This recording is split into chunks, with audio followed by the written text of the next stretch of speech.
Look at old Mac sitting out there. He's wanting to go for a ride.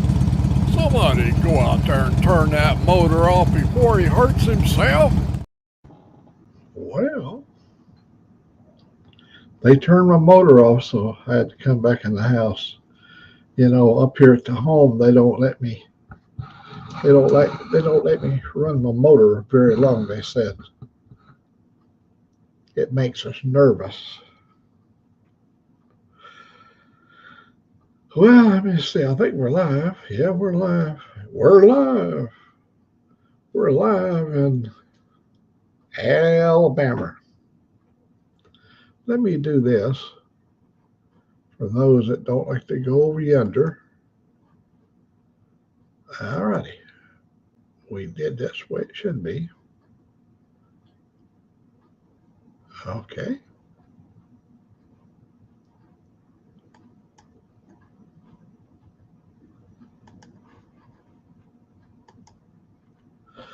And let me see if I can get this in here.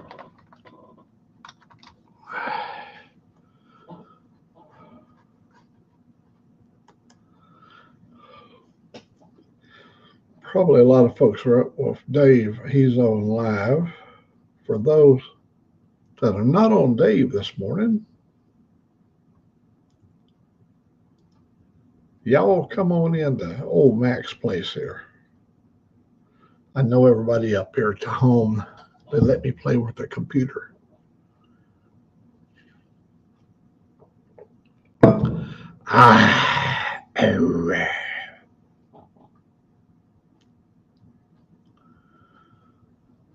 Well, it's just a matter of time.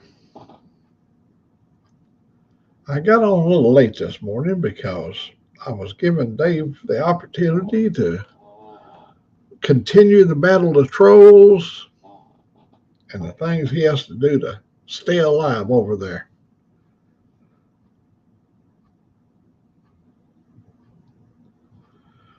Looks like it's going to be a beautiful Friday. The weather looks nice.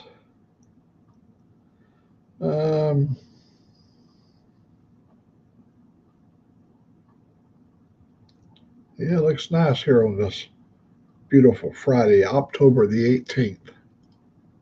For those, oh, we got somebody in there. Look at that. Who could it be?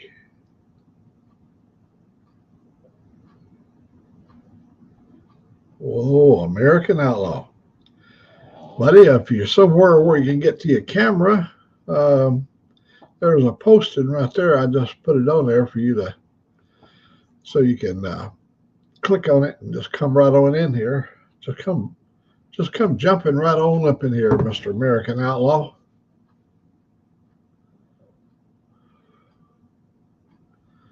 We're going to fill this page up today. This is Friday. Everybody's going to be in a good mood. They want to party. I'm ready for a party. My little woman here, she's already told me she's going to make me French toast and bacon with lots of coffee. And hello to before. Did you see my link over there in the messages there? You can scroll up there, and if you want to come on screen, just pop in anytime. Mr. Toga.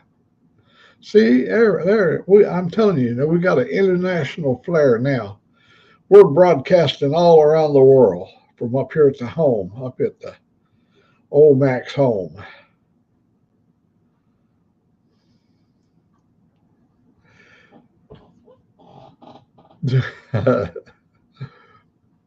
American Outlaw is calling you by your French name there, Toga.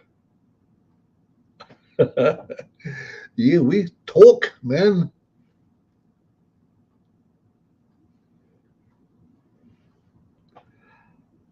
I know Toga's busy at work. Toga never gets a day off. I wish we could get Toga to come over to the big event down at Forgotten Angels there. he could be a guest star. Him and Dave.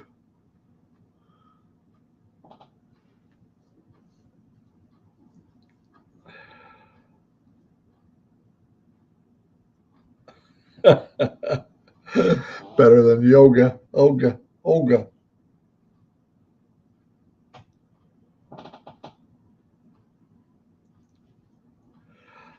Uh, well, I didn't even check the temperature, but I'm thinking it's in the 30s. I didn't look. Um, it's 43.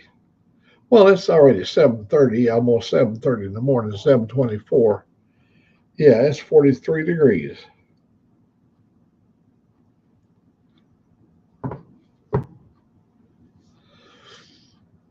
That ain't bad. I'm sitting here, I got my socks on. I'm not barefooted this morning. And I do have a little heat coming out over there. I can feel the heat. This is the time of the year. It's really nice, fall of the year where, uh, you got rid of, you're over that horrible long summer thing where it was every moment. Oh man. And then be able to put a cover on your bed and sleep under a comforter. That feels good.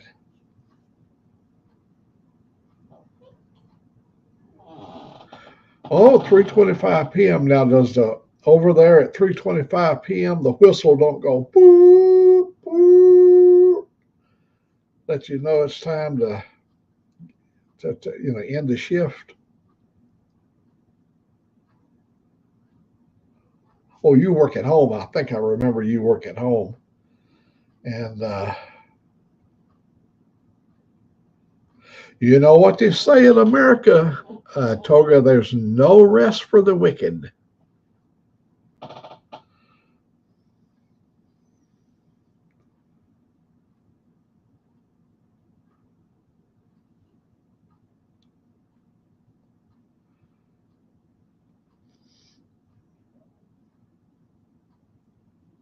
Man, we're doing good. Yesterday I had a little bit of I think was like a hay fever because of the weather change. I had a stuffy head. I'm a little stuffy, but not like I was yesterday.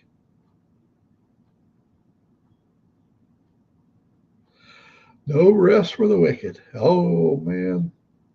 And I always said that at the company, because people would come up to me griping about the overtime. They would come to me hoping there's some way I could get them off the long, many weeks of overtime.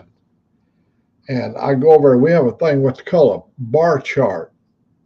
And the bar chart is if you're on a product, you're building something for the government, and they give you so many months to complete. They've already calculated how long it would take with the manpower to complete this. And you go over to bar chart, and if you're over there where you should be, the boss is always happy. There's no issue. But when they start complaining about the overtime, you carry them over and show them the bar chart that you're about that far behind. There would be a situation where we used to buy steel from Korea, and they had long contracts with them, and they would be a labor dispute in Korea. Whatever the issue may be, they couldn't supply the steel, and we have another term called just in time. Inventory will kill a company. If you've got a product that's going to take all these many tons and warehouses full of parts, and you keep this thing stocked up full of parts,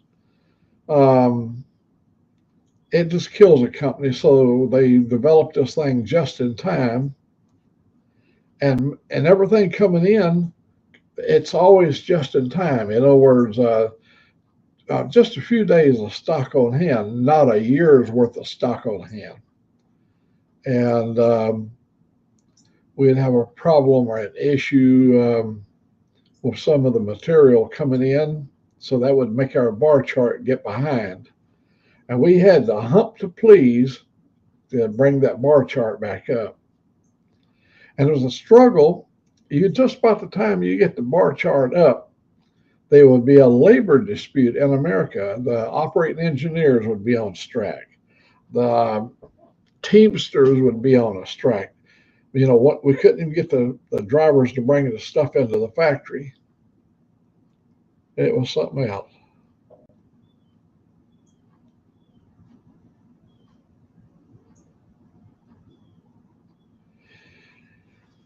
Well, two of my sons was living. They was in the army, and both of my sons were stationed in Korea. And you know that's the problem being going to Korea is that you do your whole time there, no family. You can communicate with the family, but when you go to Germany, you can take your family with you. They'll move you over, put you in family quarters. And my kids lived in Germany as well. See, all my kids was in for many years. Three of them got got retirements, and one got 19 years in, and he got blown up over in Fallujah during that thing. Um, but yeah, and when you're manufacturing, it's always a constant struggle to keep up with the bar chart and meet the production goals. And we have so many of these people that form these concepts of how far we should be, and you know, each one of them wants different portions of the product line developed just in time.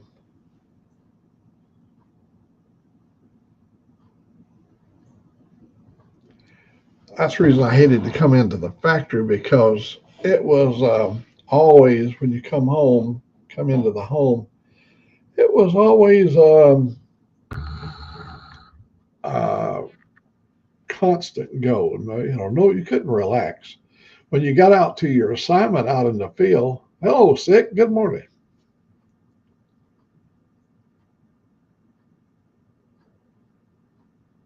We got here. Let me put that link back over there. I posted the link. I ain't seeing nobody this morning. Uh, there it is again. I posted it there.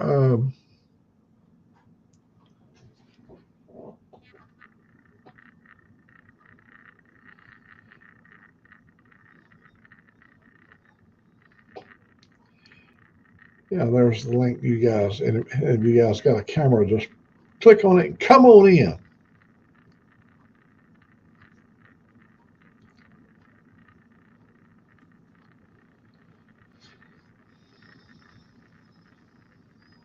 Oh, yesterday when Sick came in yesterday, he was laying all up there in the bed. Him and this big beautiful animal there, just all snuggled up.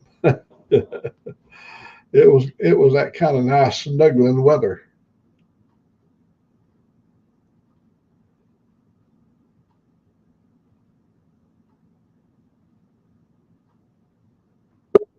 Oh, I see somebody knocking on the door. There's my favorite Himalayan. What's up, Mac? Man, life is good. How are you? Man, I have no complaints. Life Yeah. is really.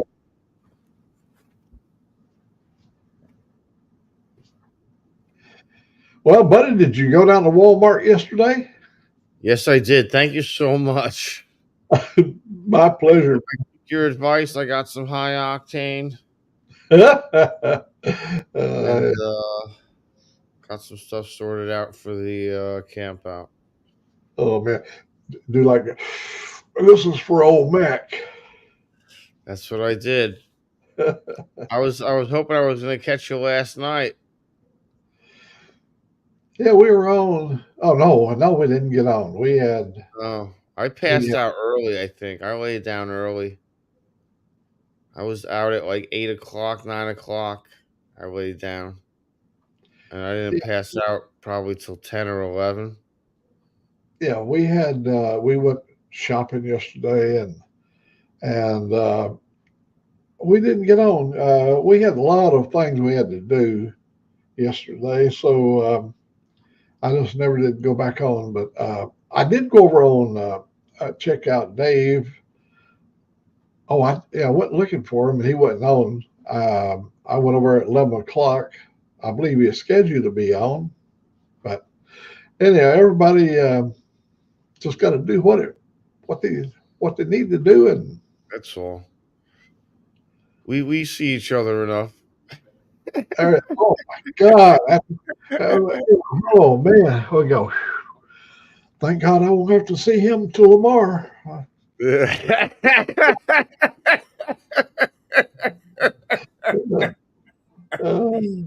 Oh man, that's great. Let me tell you something. Now this is private. Don't tell anybody. Them other guys don't listen. My sister tuned in yesterday. It is the highlight of the day. I mean, my sister saw you laying up in the bed there yesterday, and she said to me, "He's cute." Oh, geez. The old lady thought you was cute. Oh boy. And then when you took the hit, she said, "He's going to get high." Oh yeah. I was thinking, that's the journey he wants to take. That's great. So yeah, I should show you what I got. I got 3/8 of flour, and then I got a concentrate vape, which is like an incognito way to smoke without everyone around you knowing, because you just vape it. It's not like a joint or anything. It's kind of like a joint, but it's a concentrate.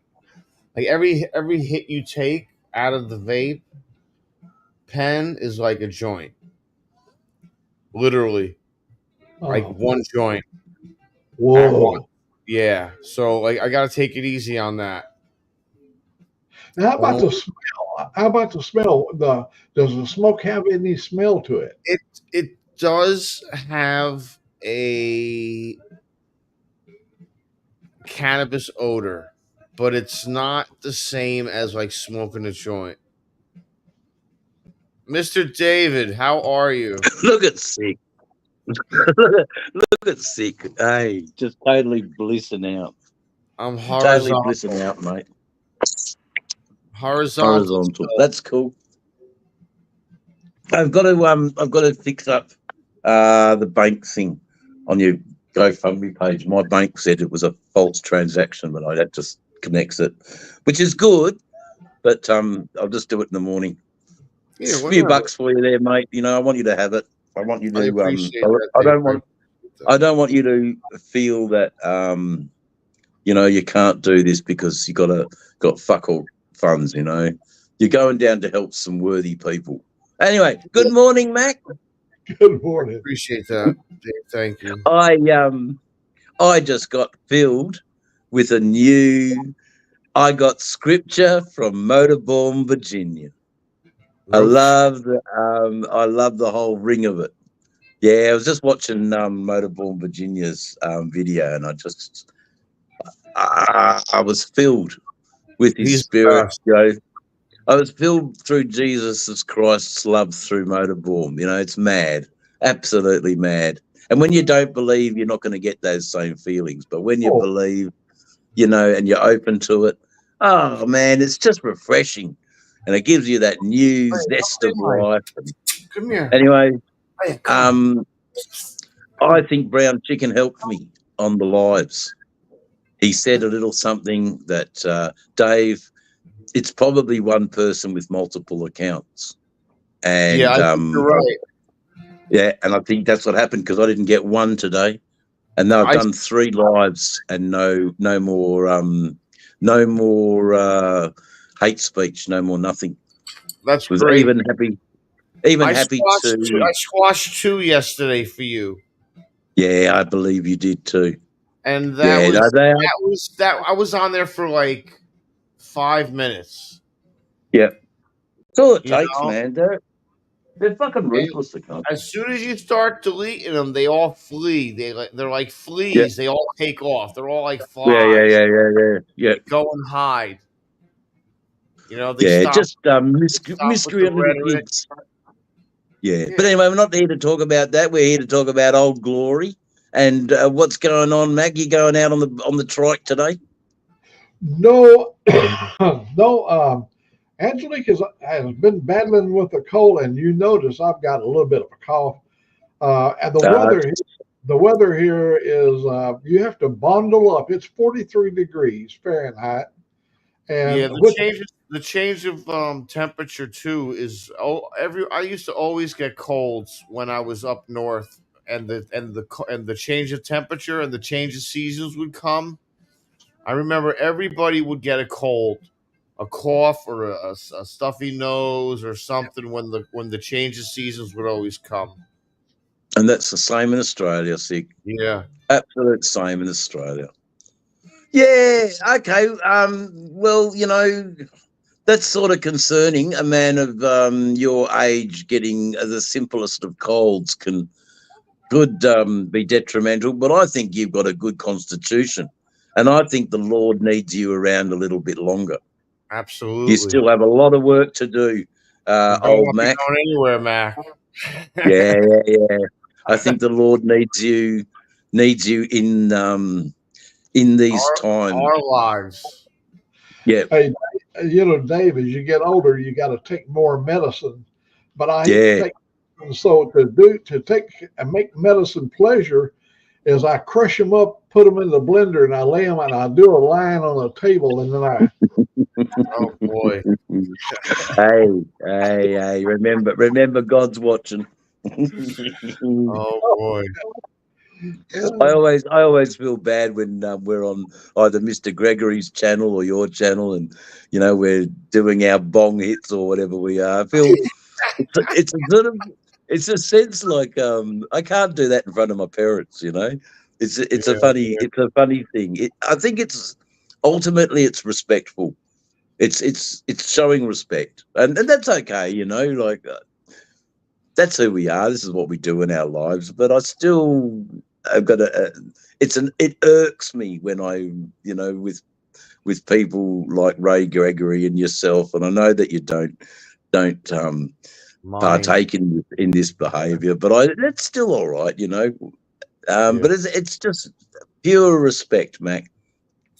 Pure respect for you. That's all. as you get older, your things change, and but you don't forget your past. When I see you guys doing this, hey, we've rode that same trail, and I don't see no regrets. I don't look back at it as, oh my God, I'm glad I'm finished with that chapter. No, as you get older, you roll into a different chapter of your life, and you Turn move the on. page. Yeah. You turn the page. That's right, and you That's, get where make some changes, and Mm, it's mm. all. I see you people as good people. I don't. Oh my God! Look what he's doing now. Oh no! Yeah, no. yeah. Look at this. As you know, anybody that's ever picked up the Bible, there are scriptures about judging. I ain't going to judge sick or you or anybody else. It's not my. I ain't to judge. Yeah. Mm. Oh, not today. The other day you were. Oh, I have been judged. The other day. Only the other Yeah, day. with your cane and your top I've, hat. I've been angry, and I've been angry. Yeah. That was the best. That was something else, Mr. Mac. Oh, excuse me. With the top hat and the Yeah, brass it was just head absolutely cane. beautiful. I said, Just, yeah, I put my top hat away, and yeah, you can go through different phases. That's what's good about theater. yeah, Like that's this. good. You can be whatever you want to be. That's fantastic. That's right, the theatre. And it's good because it changes it up and it promotes a different conversation. It it allows your channel to be fresh. And, that's you're doing the right things. It doesn't matter that you haven't got Mr. Beast's style of YouTubing followers and everything. It's all really plastic in that world. It's all false, that whole world. What we have here with people like Purple on 3, Tommy G, Red Rider, 2-4, they are genuine human beings with genuine content, and that's I can't see much false in all of this. And when I was watching Motorborn today, and just giving thanks for and he's riding down the road into North Carolina on his lone wolf trip. It was quite there was a sense of Easy Rider about it. There was a sense of I got it. I was able to see the American biker, the lone wolf biker, do a run, and that's huge for me. And I guess when you see me rolling down the road in Australia, it's a different place. It's a different perspective with different coloured line markings. Different coloured trees. It's all amazing stuff. But anyway, I digress. This is I digress. I got a good friend, Steve, and Drone just showed up, and of course 2x4's in here, American Outlaw, Toga. We just got over here on the right a lot of folks, good people, and they all add to the tapestry, that we've tried to present here. And each one of them has, like when my mother used to make quilts, she have all these quilt of many colors, and typically like the coat of many colors, and she'd have, and they was not always in the perfect arrangement, and that's how we are, not in the perfect arrangement. But we are what we Tolgaries. Tolgaries. We're just part of the tapestry. Yeah. I mean, I was just giving gratitude before on my live. It was just a short little one, but not one bit of hate speech, not one bit of trolling. Just guys asking permission to have lame dad jokes. That is wonderful. No one wants to hurt anybody. No one wants to belittle anybody. Sure, the audiences are smaller, but the content is bigger. The content is much better. No one wants to see someone defending himself against a pack of bullies on YouTube. Yeah, for entertainment, and it was not nice. But apparently everyone said you handled that like, wow, I couldn't do that, Dave, what you've done the last couple of days, And my gratitude was that they haven't scared me away from YouTube. If anything, they've made my resolve stronger to keep going, to keep pushing through new ideas. And there's Rod B, the Rod bot. Rod B is a wonderful human being who has been a constant support, and like he's a real heavy hitter, man. Rod B, he's a real heavy hitter, and if only he could, But Rod doesn't want to get online, and that's all right too, It takes a bit of guts to get up there online and bare your fucking soul, and warts and all. It's not for everybody, Mac. And that's okay too. I felt doing this and putting myself as a sacrificial lamb. You know that you can get through it. It's not forever. And it's only a few days, and then these guys just go away.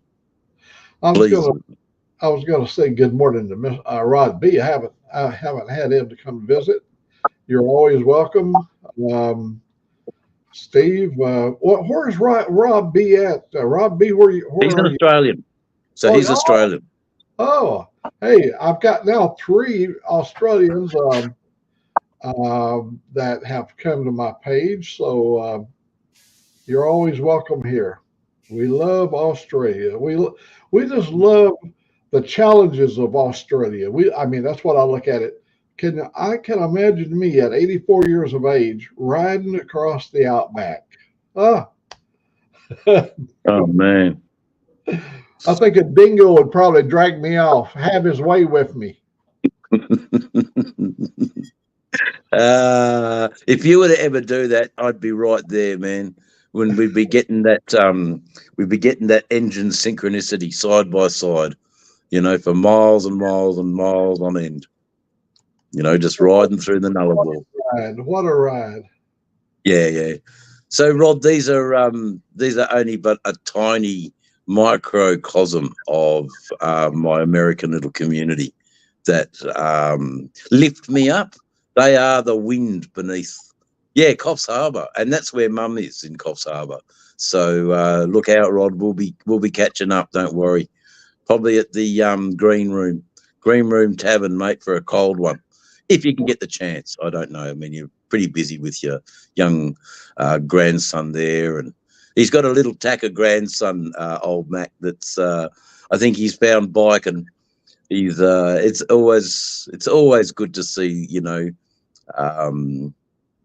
young'uns enjoying, and it sort of reminded me when I was that age too. I pretended to be a fire truck, and this young fella was on his dad's bike for sure, or his grandpappy's bike, and there was nothing, no one could say to him to, he was riding his bike with the revs and everything, changing the gears, and he was making a statement, and it was such a joy to watch the new generation coming through and loving the right things. And for us, it's bikes. We just love bikes. What the freedom it gives us, the ability to call on God whenever we need to, because we give thanks. We're gracious for where we are in our lives. It's just like you were saying last night. Those words really struck a chord with me as we were leaving last night. Man, just what a place. I never thought I'd come and get scripture, so these are the Bible meetings I wanted, but I never had, if that makes sense. True. And these are because we're real. I like getting some church and some religion through my friends. Yep. Not through the ways I traditionally had them. I couldn't get the church thing. By going to church. I couldn't get it because it wasn't. I just didn't understand it. I wanted to play ball and I wanted to do other things. Exactly. And I didn't understand what Jesus' love was. Jesus' love is seeing you, Grand Wizard. And in some circles they might think I'm talking about the KKK, and I'm not. Yeah. It's a whole. So you and Hooligan have been giving me pastoral care, man. And you too, Sick. And Moto too. I just heard another side of Moto tonight that got me a deeper respect for him, I tell you. And Red Rider too, like if these guys are riding around on Harleys, they're looking fucking ballsy and fuck. Mate. And then they come out with verse, and they come out with psalms, and they come out with the love for Jesus. And I'm going, wow, it's not hard. It's not hard to be do the right things and love the right things, it is not hard at all. And, I don't know if I would ever say it or preach it, but I'll listen to it. I tell yeah, you that's cool. I tell you the difference between us talking about God and Jesus and all the religious concept that we know of. We're not speaking for pay.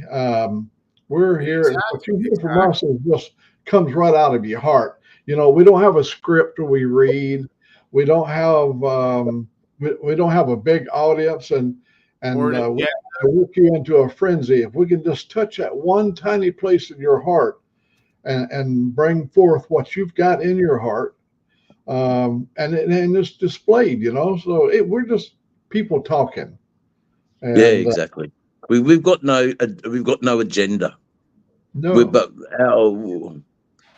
But the warmth you feel when the Holy Spirit is in you, it's bloody amazing. I like Please, what Rod said there, Rod B. You reap what you sow. Yep. And honestly, mate, Rod's been there the whole fight these last couple of days. He's seen it. He's seen what I had to battle. He's seen it. You know, the demons rising up, mate. They were absolute demons.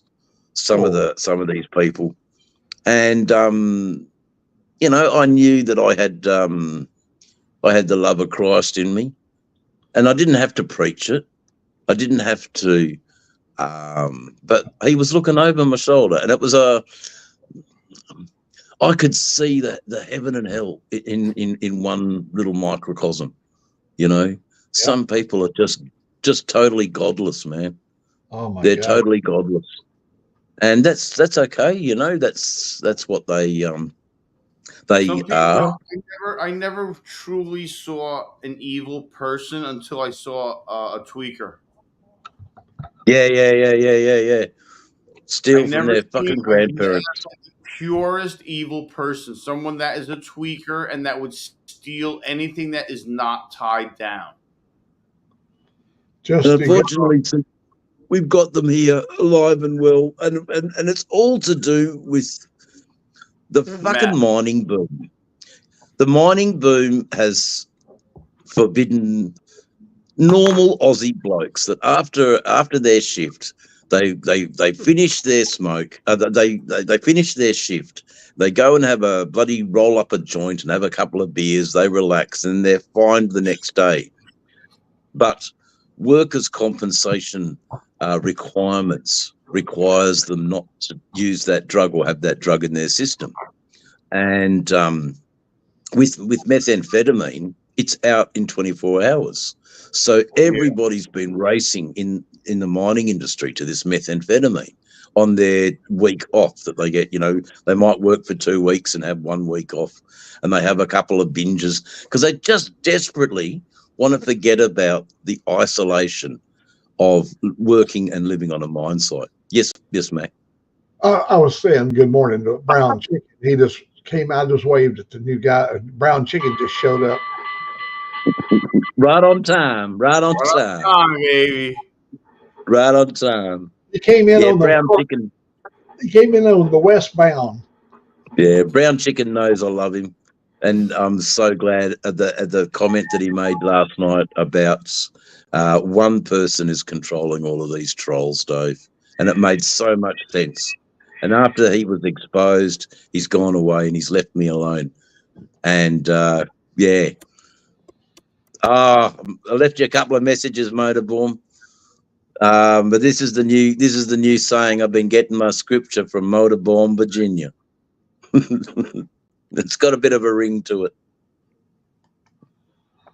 The ever-moving pastor bestowing faith on the world, just giving gratitude and thanks. But anyway, I've taken up enough oxygen in the chat. Please, Mac, this is your show. You're a part of you're what helps make the show. Without you, I wouldn't have a show. I would just have sick. Morning. And now, I'd still be horizontal. If it wasn't for you Dave, must I be would looking, never have gotten out of bed. man, you must be so looking forward to going. I like what American Outlaw called Moto, the Reverend Moto. Oh, Yeah, what Reverend happened? Moto. American Outlaw. What happened? I heard you got kicked out of David's channel. What happened? Yeah, he can tell the story. Tell me the story. What happened? Yeah, I'm up right now. I wasn't earlier. I was vertical. It doesn't matter. I mean, horizontal. So I made this last year for the camp out because I needed something to put all my little home away from home stuff. Yeah. So do you see Yeah, that? the survival kit. The survival Yeah. kit. Hang, Yeah. hold it right there. Now, here we go.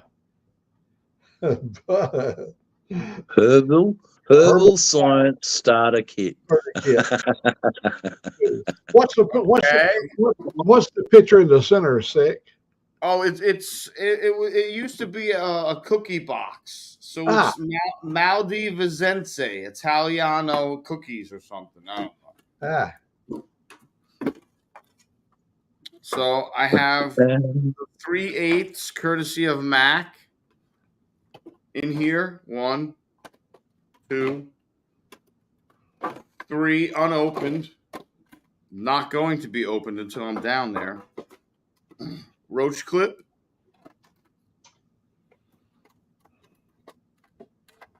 Oh, Jesus.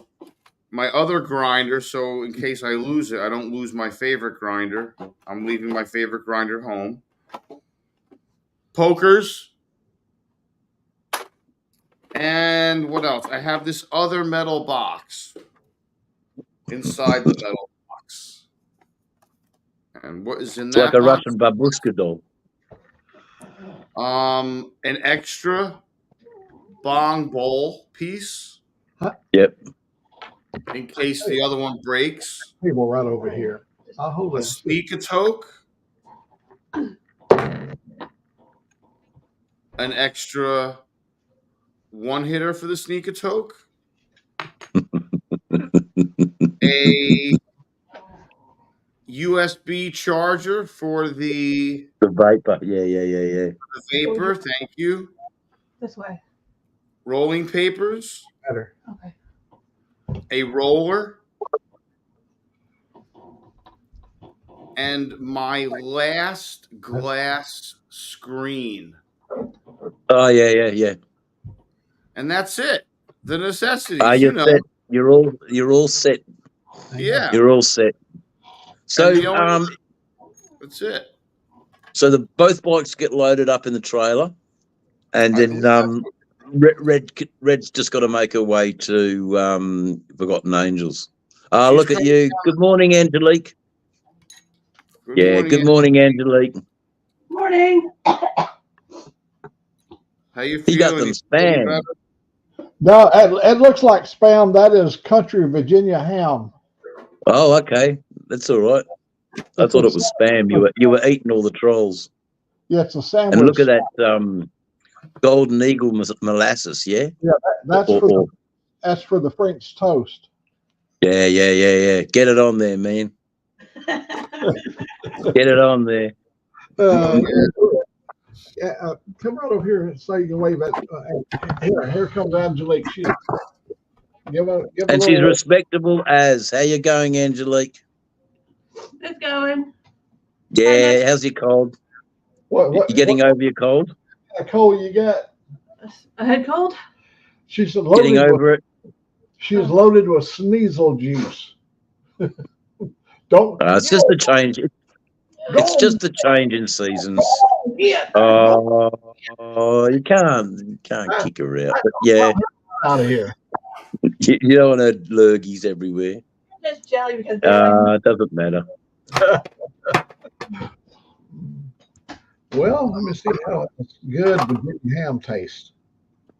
I'm sure the good old country style Virginia ham. You can't go wrong. Taylor ham. I just had pesto and chicken for my tea. Nice.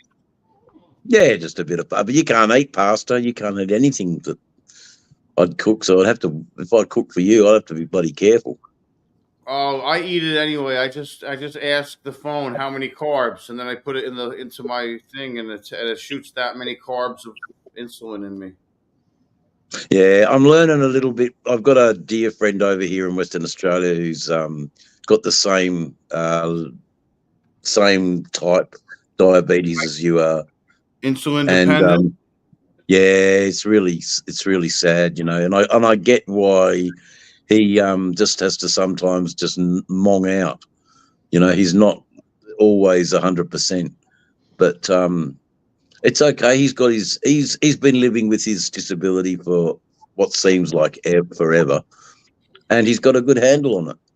You know, he's That's got his packets of sugar. He's little single serve 1 teaspoon in a packet sugar.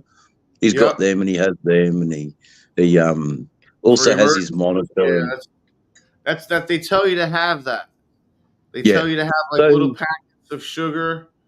Yeah, The only thing that's bad about the sugar is you're not supposed to use it on someone that's unconscious because you don't want them to inhale the sugar.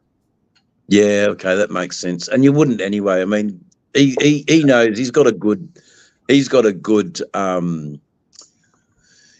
handle on it. And it really came, my understanding of diabetes really came when Ray was doing that ride, and then he couldn't ride anymore. He had to sit at the service station. And I got it, you know, it really opened up my eyes about what a disability having diabetes is. And it's a fucking disability. It's annoying. Yeah, it's a real disability. And, you know, you guys have got it under control. You know what you have to do. Yeah. But as someone who doesn't have it, off? Did you hear my alarm going off? yeah, I did. Yeah, I did. Yeah. That's So- because if there's a certain amount of time that it can't get a reading, a blood sugar reading, it'll throw an alarm. Something's not communicating with something. You know, get up, move around, wiggle around or something. Do something to make it read. Put the phone by it. Put the thing by it. Mm-hmm. You know, start moving around. Do something. Brother. And then anyway, if you go low or high, it goes crazy.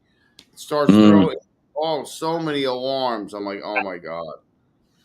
I'm just going to go and duck out and make myself a nice cup of milky hot tea, sweet tea. Because I sort of finished the drinking today. I had only 2 of them today. But if I drink all my drinks in one foul swoop, then I won't have any for tomorrow. And I've got to think about tomorrow. So I'm just going to have a nice warm cup of tea. I'll be back in the chat shortly, guys. Very good, David. I'm just asking for a leave of absence. All right. Be sure to come back. Oh, yeah, I'll come back. The guest book. Yeah, I got to sign the guest book. Yeah, most important thing to do. All right, back in a little while, guys. All right. We still got one of his countrymen in here, so Rod B, he can fill the void. That's all. Well, Rod, turn your camera on, buddy. I used to use the Libre sensors before this. I just got switched to a new system. I started a pump, so I don't have to shoot myself with anything. I have a sensor that communicates to a pump, and the sensor checks my sugar every 5 minutes, 12 times every hour, and it automatically microdoses me with insulin. And when I have a meal, I tell the app the carbs, and then I tell it to use the sensor numbers, and it calculates everything, and it tells me how much it's going to give me, and I have to either agree or disagree with it, and that's how the pump works. I've only had the pump for probably less than 2 months, but I've never had better numbers than with the pump. Never. I mean, for me to have a 120 is like that's like a bullseye.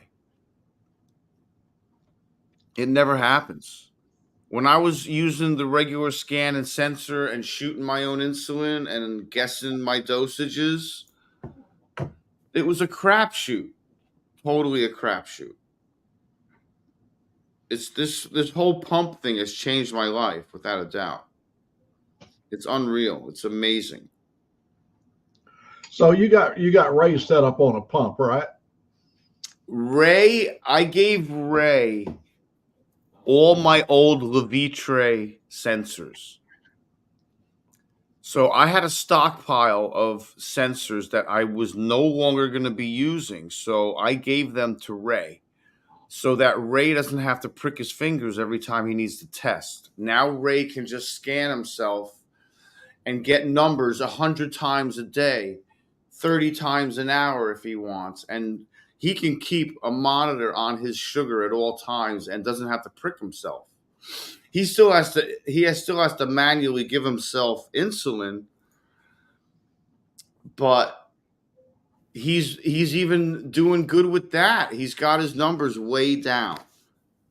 As long as he remembers to bring his insulin with him and he remembers to test and shoot before his meals, his numbers are excellent. And I gave him fast insulin pens, and I gave him slow 24-hour insulin pens. So he's got to give himself a shot in the morning of his slow release, 24-hour slow release insulin. He's been doing 10 units every morning. And I said, listen, I was like, you need to do small amounts of insulin because you don't know if you're insulin resistant or insulin sensitive.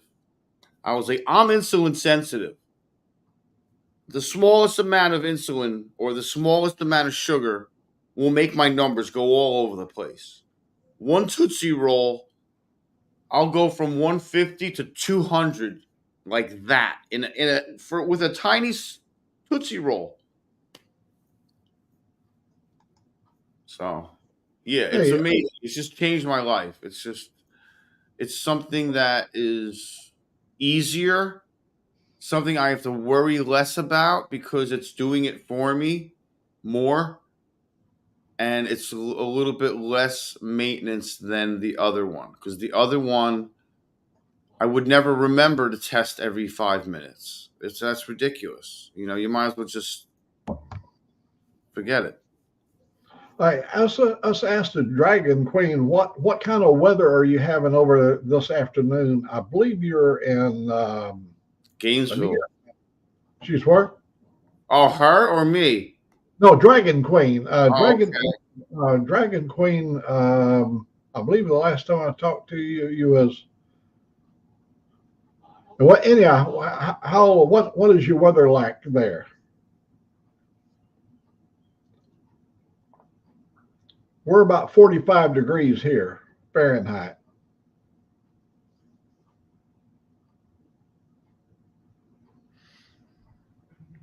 Yeah, it's 56 here, and that's cold. Yeah. It was 49 yesterday. Uh-oh, there's Mr. Rod. He's showing up here. There you go. What's up, Rod? Hey, Ed, pretty good, thank you. How's my volume? He looks like a version of he's a version of David. Look at him. It's in the water. The brother, yeah. Look what's going to happen, Sick, when you go to Australia. You're gonna be look like these guys. Yeah. I'm gonna get off the plane. I'm instantly gonna have a beard. Instantly.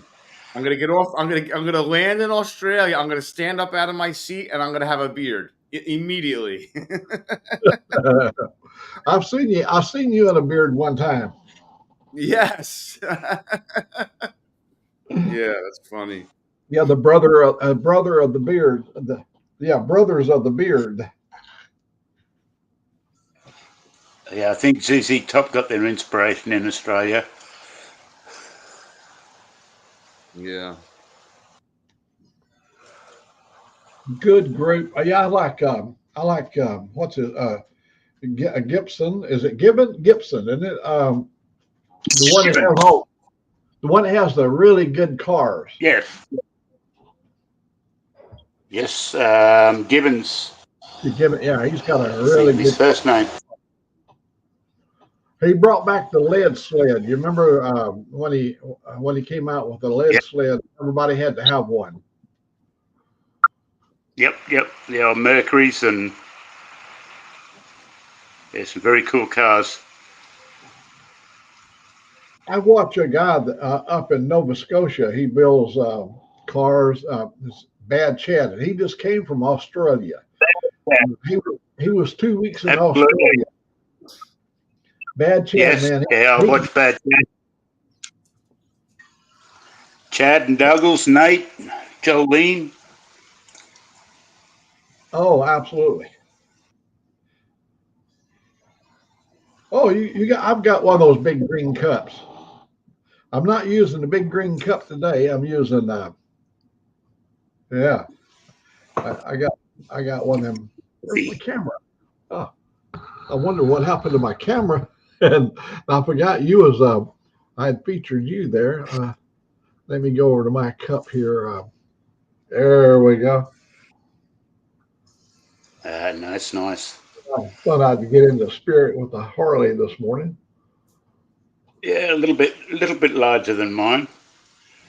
But that's I've got a big green one that I bought in Seattle, Washington. That's what I drink my coffee out of, but it's a big green one. Oh my gosh, that thing! When you drink one of them, and you've had a dose of coffee. Yeah, I've got a nice big baked enamel cup. It takes about 1.5 liters to fill, which would be 1.5 quarts. Motorbomb, I enjoyed your ride yesterday. I sent you a message there. I really enjoyed. I think I looked at chapter 2, part 2 yesterday. So you're doing good there, buddy. He's got a good sounding bike. He's got a microphone or a camera down by his exhaust, and when he goes through the gears, it goes. You can hear the back wrap, on the pipes. Man, that's beautiful. The back pressure. Yeah, I watch Motorbomb. I do watch Motorbomb.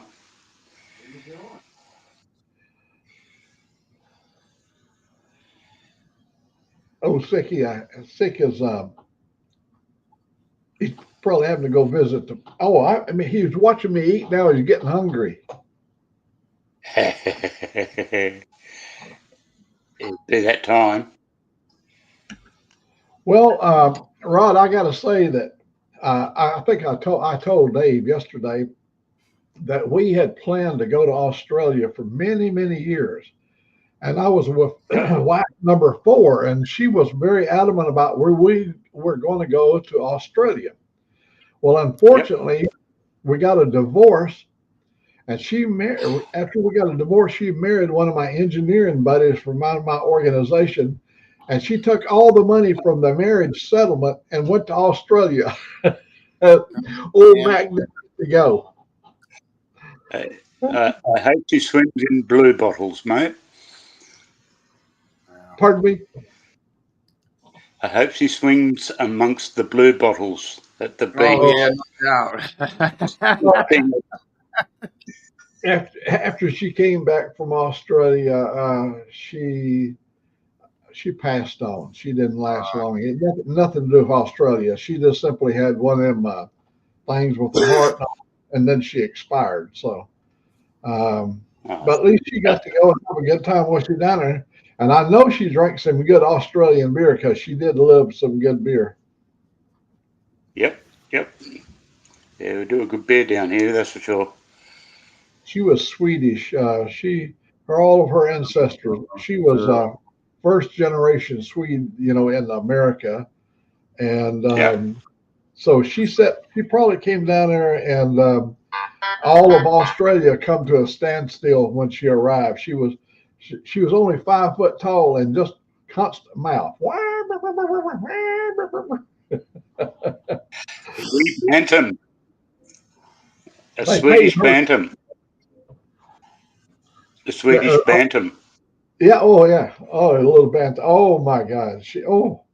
Wow. She was just a wow thing.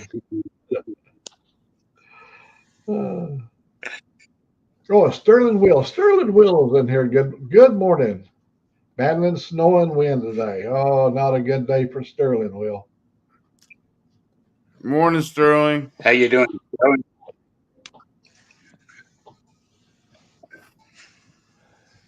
Dragon Queen, I just subbed.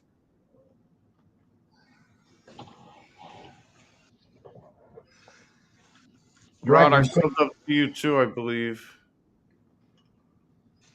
Yeah, I think you did. Yeah, thank you.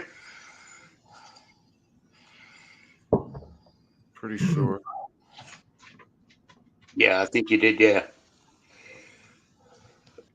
Yeah, I think she had to leave. Well, she said she was only stopping by for a visit. I love Queen. Yeah, I love the fact that she takes time out of her day to come and visit Old Mack. Because I usually have on the board here just a colorful bunch of characters and never a dull moment. Never a dull moment. It sucks that Sterling's battling with snow and wind. Yeah, I know. He's been saying the temperature's been dropping, but I didn't realize they were dropping like that. And it depends on what route he's taking because of the elevation. Anything above 8,000 feet, he said it was getting snow. Well. Finally got to meet you in person. Dave. My little guardian angel there to the was it left of me? To the right of me. To the left of me. Over there. Yeah. The other left. G'day, Rod. Finally met you. You're not just another name in a chat.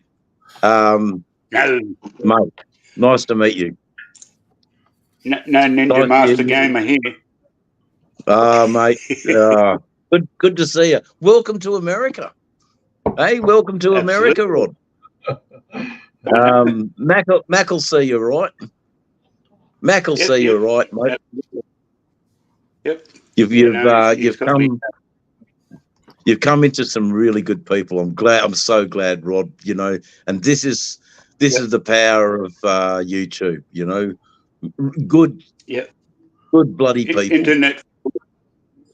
Yeah, 100%. Internet for good. How's it all going on the home front for you, mate? Everything all right? Yeah, mate. Yeah, I know that. Yeah, that's good because you're in my prayers, mate. That it all is a smooth as possible transition for you. Yep. So that little Tyke's your boy, grandson, yeah? Yeah, it's a little boy and a little girl, month older. Okay. He loves his granddad. You can tell. Yeah, the grumpy. Grumpy dad. Yeah. It's lovely to see, mate. I hope to be in Coffs Harbour. Grumpy dad. It's lovely to see, mate. There you go. Yep. It's lovely to see, mate. That's all right. Yeah. Yeah. Yeah. Yeah. That's all I can say is yeah. Good morning there, Moto. Good morning. I was echoing on my way on in. Sorry, guys. That's all right. I That's thought all maybe right. I needed a passport. We got all the, cross seas people in here. How awesome. Yeah. You're gonna need a passport. I'm Oh mate. It's in the it's dark good. at the moment. That's all right. We've just had a black. I'm in the dark. Oh, I had another blackout. Oh, jeez. Yeah. Coffs Harbour is actually renowned for having Well, blackouts. hey, that's pretty spooky. That's Halloween right there, buddy. That's crazy, yeah. See the reflecting the glasses, the two dots. You know what's really cool though? On Rob's page, he's got the Forgotten Angels logo. I think I know it's your logo, Matt. You're right. Just You're for right. a second there, you know. We're slowly making inroads into Australia, guys. Forgotten Angels is certainly something that's not. It's not a popular thing. Not many people know about it, but some people do, and it's happening slowly, you know, and pushing the idea of this charity out in Australia is my bloody goal. And I, have to think that might well be God's plan for me, to be of service to disadvantaged youth. Lord knows I went to school with them. I went to school with wards of the state. That's what we call foster kids in Australia, is wards of the state. Oh. And a lot of those kids are definitely farmed.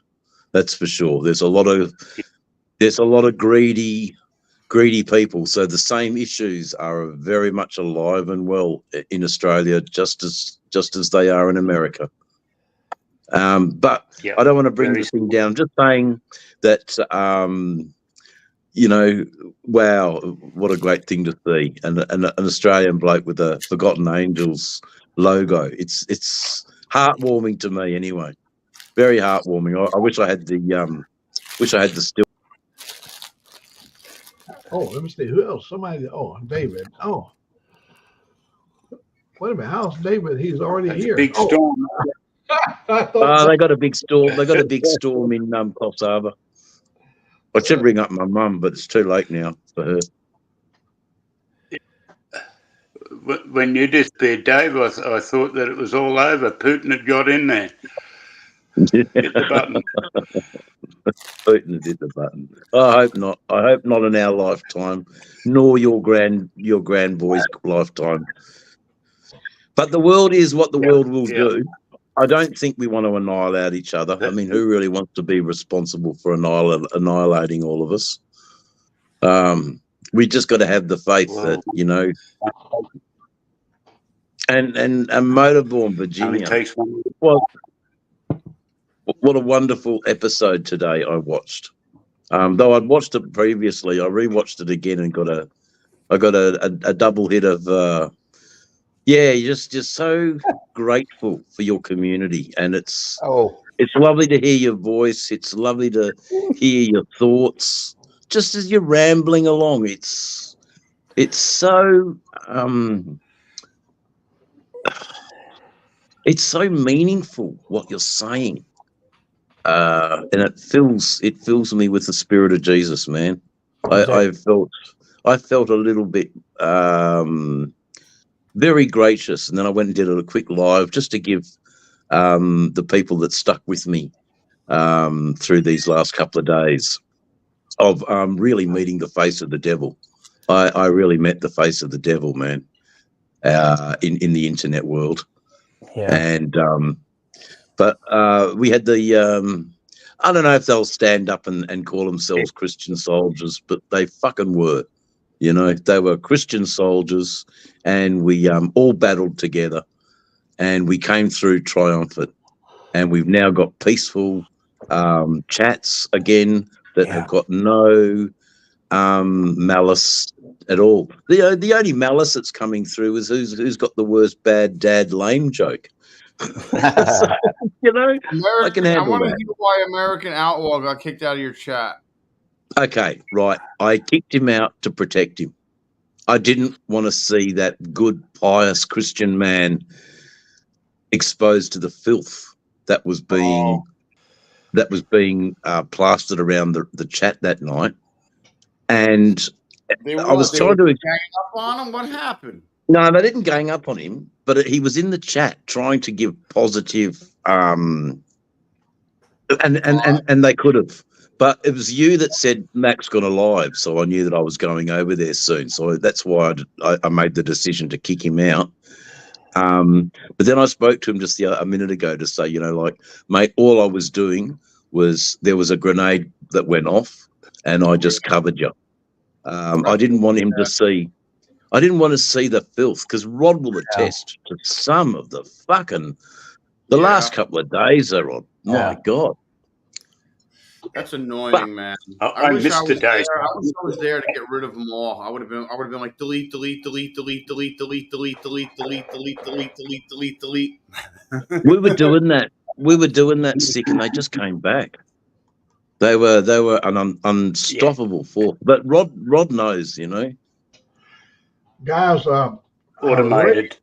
Ray Gregory posted a video of his ride in Alabama today, so be sure to catch another little snippet he does in segments. Another riding of Old Mack in Alabama. Yeah, we'll be sure to watch that. I mean, I'm not going to stick around long here tonight because I'm actually going to have an early night because I've been putting in some hours on the YouTube to get some watch hours up, and I'm really close to 1,000 subscribers now. So congratulations, Dave. That's great. Yeah, I don't know how true it is because of the research I've been doing. You know, bots they come on as subscribers and then they go away again when they're found out to be bots. So it might fluctuate a little bit, and it does tend to fluctuate a little bit. But it's all good. It's the same way with bananas. You get a bunch of bananas and they don't stick around. They ripen and fall off the vine. Yeah, I'm not sure about those bananas. I got a bit. I'm not sure anyway. But I know that there are a lot of good people who are still coming around. Joy came and visited us today, and she's always good value. You know. Because we don't exploit her, I guess. We don't. I think that's what it is. You know, she's a person on YouTube that could be easily exploited. You know, and leered at. Well, we're not filthy animals. You know, we're fucking good human beings that want to support people who support our channels. I mean, on a bad day, we may drool a little bit, but that's about it. That's healthy. Oh, there's nothing wrong with drooling. It lets you know you're alive still. Exactly. See, let's get the moto in here. Look at that big old speakers in the background. I see a guitar. A guitar. And an old glory. We got 605 also to add to your little thing there, Mac. Ray is going to have his not first live, but his first scheduled live. Let's go with that. So he's going to have one of those today too. I'm sure he's pretty excited about that. That's cool. Yeah. Do you know what time? 6:05, I guess, like Eastern. My Eastern. Yeah, so 5:05. I'll be there, you know, and see if I can get it. I'll be backstage. Yeah. Or just simply go to their channel and hit the ding-a-ling bell. That's it. And that's a direct quote from Riding on Ruby. Hit the ding-a-ling bell. The ding-a-ling bell. Great. I do have it set up where they ring, you know, they send me a notification, so I'll probably get one. And also Retired Rider, you know, the one that comes to our duct tape crew all the time. He's having one too. has one scheduled for Monday at like around 4 or 5 o'clock, something like that. It's my day off. So I think he's going to have me hop on there with him for his first live. He just got a brand new, nice laptop computer, and that short video he put out last night, I don't know if you caught it, was what one he did on his computer and did the editing and everything for the first time. He's like, Dean, man, I was just so amazed at how simple and fast and easy I could do all this stuff now. What did he get? Yep. He's been doing all his stuff on a phone like Ray, and that's time and tedious when you have to download, wait for Wi-Fi power, wait for big files to go from here to there, and then try and he's got a pretty decent size, 4,000 subs, and he's got a support with doing videos on a phone. What PC did you get? One similar to mine, but it's more hot rodded. An MCI, I forgot. It's kind of like a gaming type laptop computer, but it has some pretty big stats in it that'll help him power up and do what he needs to. So good morning to everybody, man. It's like I was just waking up when I said, man, I don't want to miss another one. So all my friends are online here, and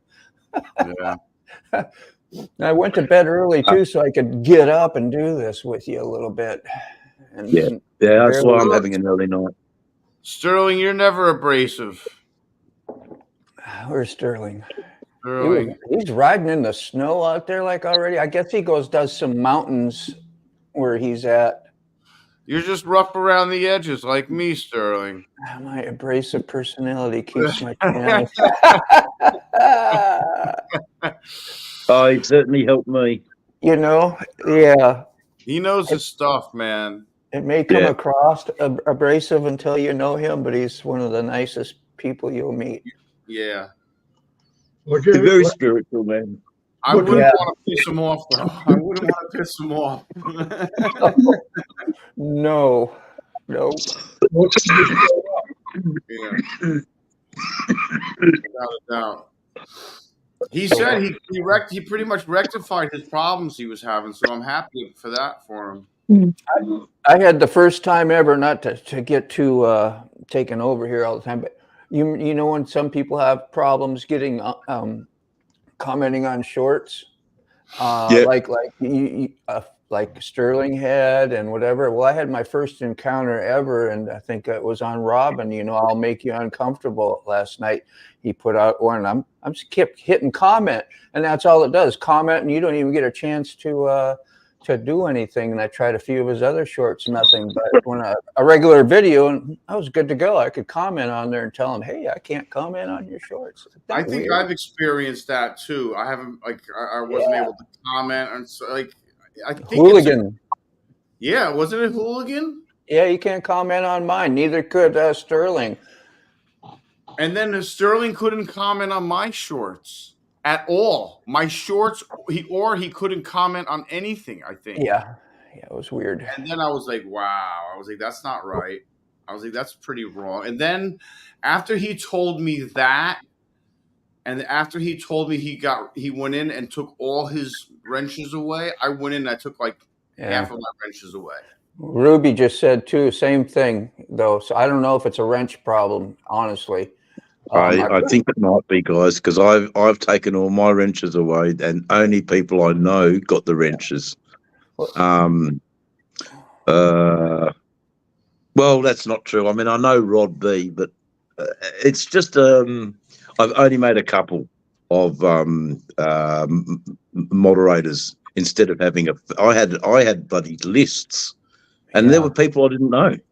Hey, I'll tell you something I've run across when it comes to short moto is I can go over there and let's say there's been 19 people viewed short, and I click up there, it stays at 19. How come it don't roll up to 20? Sometimes, most of the time it always does, but how come sometimes it won't go up? I've noticed that too when I go and hit a like, say, and there's starting on 0 and I hit it, it still doesn't show. But I think that's just a refresh problem, And later it refresh,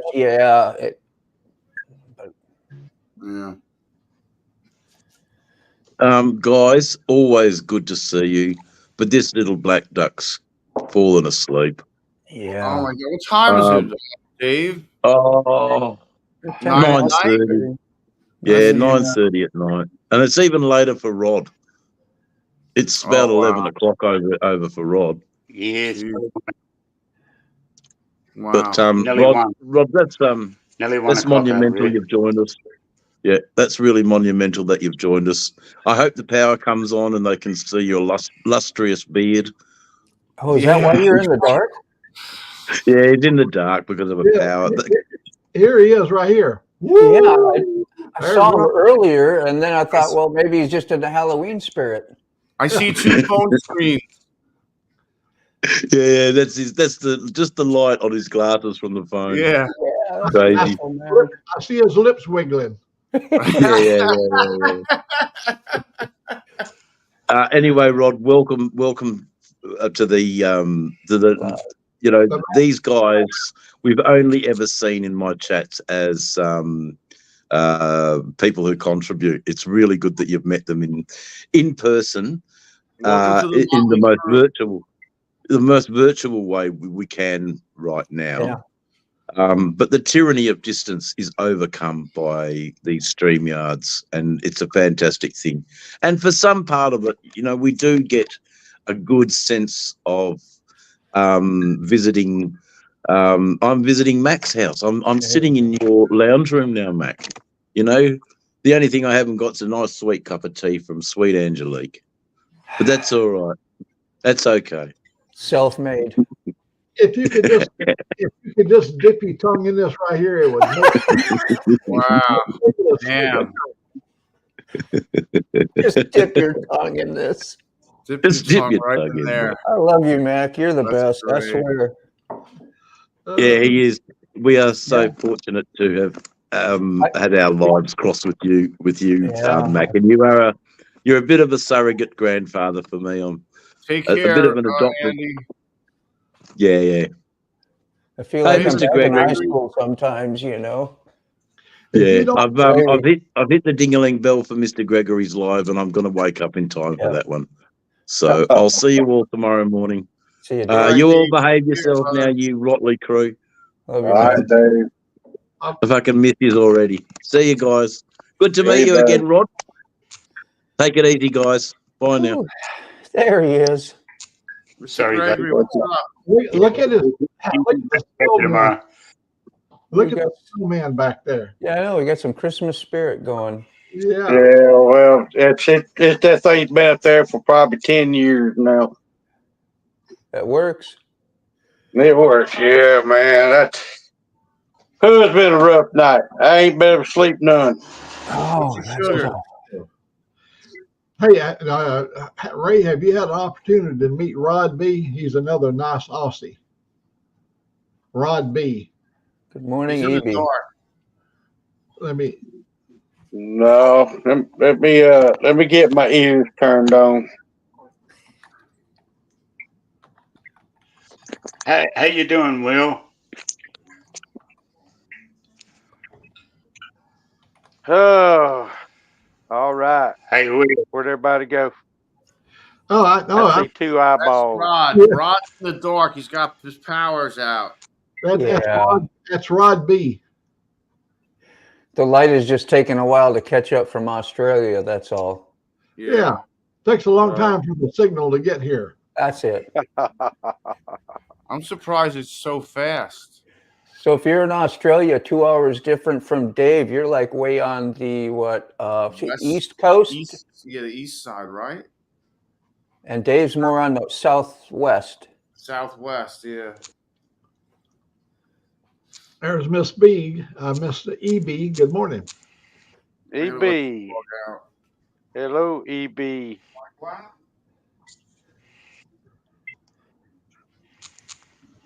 Yeah, I think I laid down about 5 o'clock. I just had woke up about 25 minutes ago.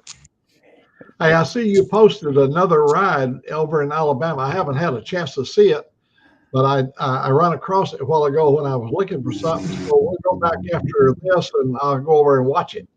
Yeah, that's the last one. Well, I tell you, you did your camera captures it so good. I'm amazed how good of you when we was over on the river and being able to make a live broadcast from the river deep in the woods. I thought, how amazing. Yeah. Mr. Gregory, what's your sugar? Oh, I got to replace sensor. Do you? Yeah. If only our GoPros worked that well, huh, Ray? Like I think Sterling says, when you take your GoPro and use the power from your iPhone as a hub for Wi-Fi or connection, it uses so much more bandwidth, and that's why they kind of go in and out a little bit more than they do on your phone. But man, that was perfect. Yeah, I learned my lesson about that. Yeah. Did you finish? Did you finish the 14 days, or did you? Oh yeah. Oh, good. Okay, so it lasted the full 14. That's good. Yeah, it ran out about 3 o'clock this morning. Okay, so that's all right. It's helping though. I'm glad it's helping. Keeping your numbers under at a decent level. Oh yeah, it's working. Yeah. That's great. Yeah, I've never had numbers so good. Well, you know, before you gave me those, I was pricking my fingers once in the morning. I said, okay, I shoot up this, you know. And then I go through the day, and before I go to bed, I prick my fingers. Okay, I got, you know. But now I can eat something and tell what, you know. I really learned what I can and can't eat. Yeah. You know, where before I was just eating and not, you know. Not knowing what to shoot. Yeah. Not knowing how to fix it. You get instant results and instant. That's what I was thinking when Sick was explaining that earlier. You get, like, when he does even a small Tootsie Roll, like normally you wouldn't have known how that would have affected your sugar, you know, because you got to prick yourself once or whatever you do a day, but you can get instant results 30 times an hour, he said. So yeah, many times as you want. Yeah, that's way easier to figure out what the heck's going on when you eat something. Yeah. This is what I take to control my diabetes. Can y'all read that? Farxiga? Almost. It's not focusing. Almost. Farxiga. Yeah. Camera just ain't focusing good. Something tablets, SM something tablets. Farxiga is it's a 1-a-day pill, and it really it does really good for me. Help you balance out throughout the whole day, no matter what you eat, as long as you ain't too extreme. That's correct. And here's what happens. It has a whole lot of other things. I'm in stage 3 kidney failure, and this right here helps you with your kidney problems also. So it's a medicine that's formulated to do a lot of things for old folks. Damn, I really. I like that. You got good sound effects. I dropped the whole thing. I was trying to put the lid back on, it slipped out of my hand, and now there's pills everywhere. Take your time. Go get them. Don't let the dog get them. Yeah, go get them. Go get them. Oh, let me tell you about my little dog. I had some Tootsie Rolls, and they were laying here on the little row of Tootsie Rolls. You know, they got like 5 of little ones. You break them off and eat one. Well, I had them open. I was using that in my diabetes control. And one day I get up and the Tootsie Rolls are not there, and little Theo had eaten the whole thing, and it really made him sick. Yeah. I can't find it. Yeah, that's. Well, yeah, give me that too. But no, I'm talking about the thing where I prick my finger.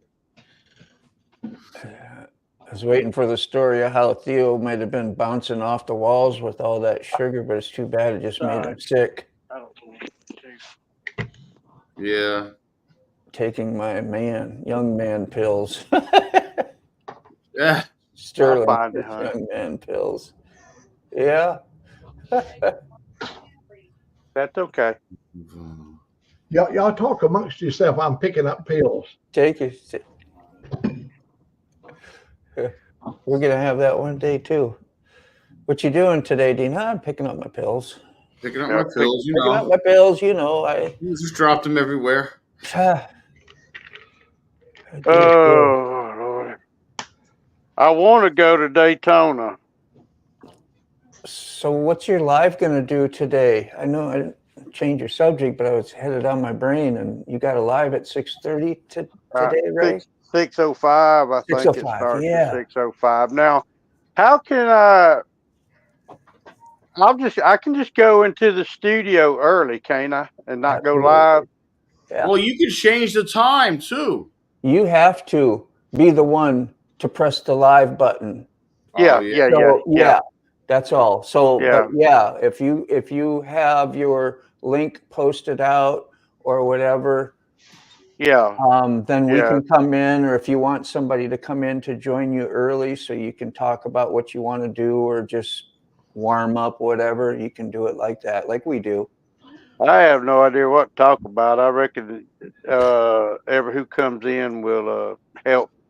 Yeah, whatever's supposed to come through, just like with Mac here. I'm sure he don't wake up with the plan. He's like, he either tells a story and then some people come in, right, Mac? And here we are.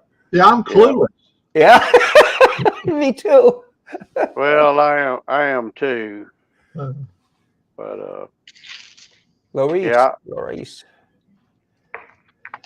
Yeah, the one John's going to do on Monday, he wanted to try to do something a little different, maybe have 1, 2, or 3 people on and feature a person and stuff like that. I don't know. I shouldn't be talking about his channel, what he wants to do. I'm a third-party guy, but it's just going to be interesting to see what different people do in our community with this StreamYard and live stuff, you know. Yeah.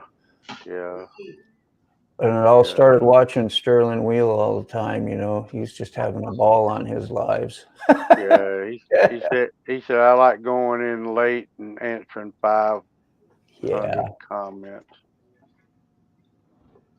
Hey, brown chicken. Good morning, Larice. Cold. Afternoon, Larice. That's what I should say. I should know better by now. It's such a habit. When we're in the morning, we just assume that everybody's got morning time. Yeah. Freezing my ass off. Yeah. I turned the heater on for the first time last night. I really didn't need to, but I thought, we must make sure it works in case when it does get cold, I'll be damned if I'm turning the heater on. But what are you code for, Sick? It got to be at least 70 down there. Oh, no. No. Not this morning. Yesterday morning was 49 degrees. No, it's 41 here this morning. And right now it's 62. That's 62, cold.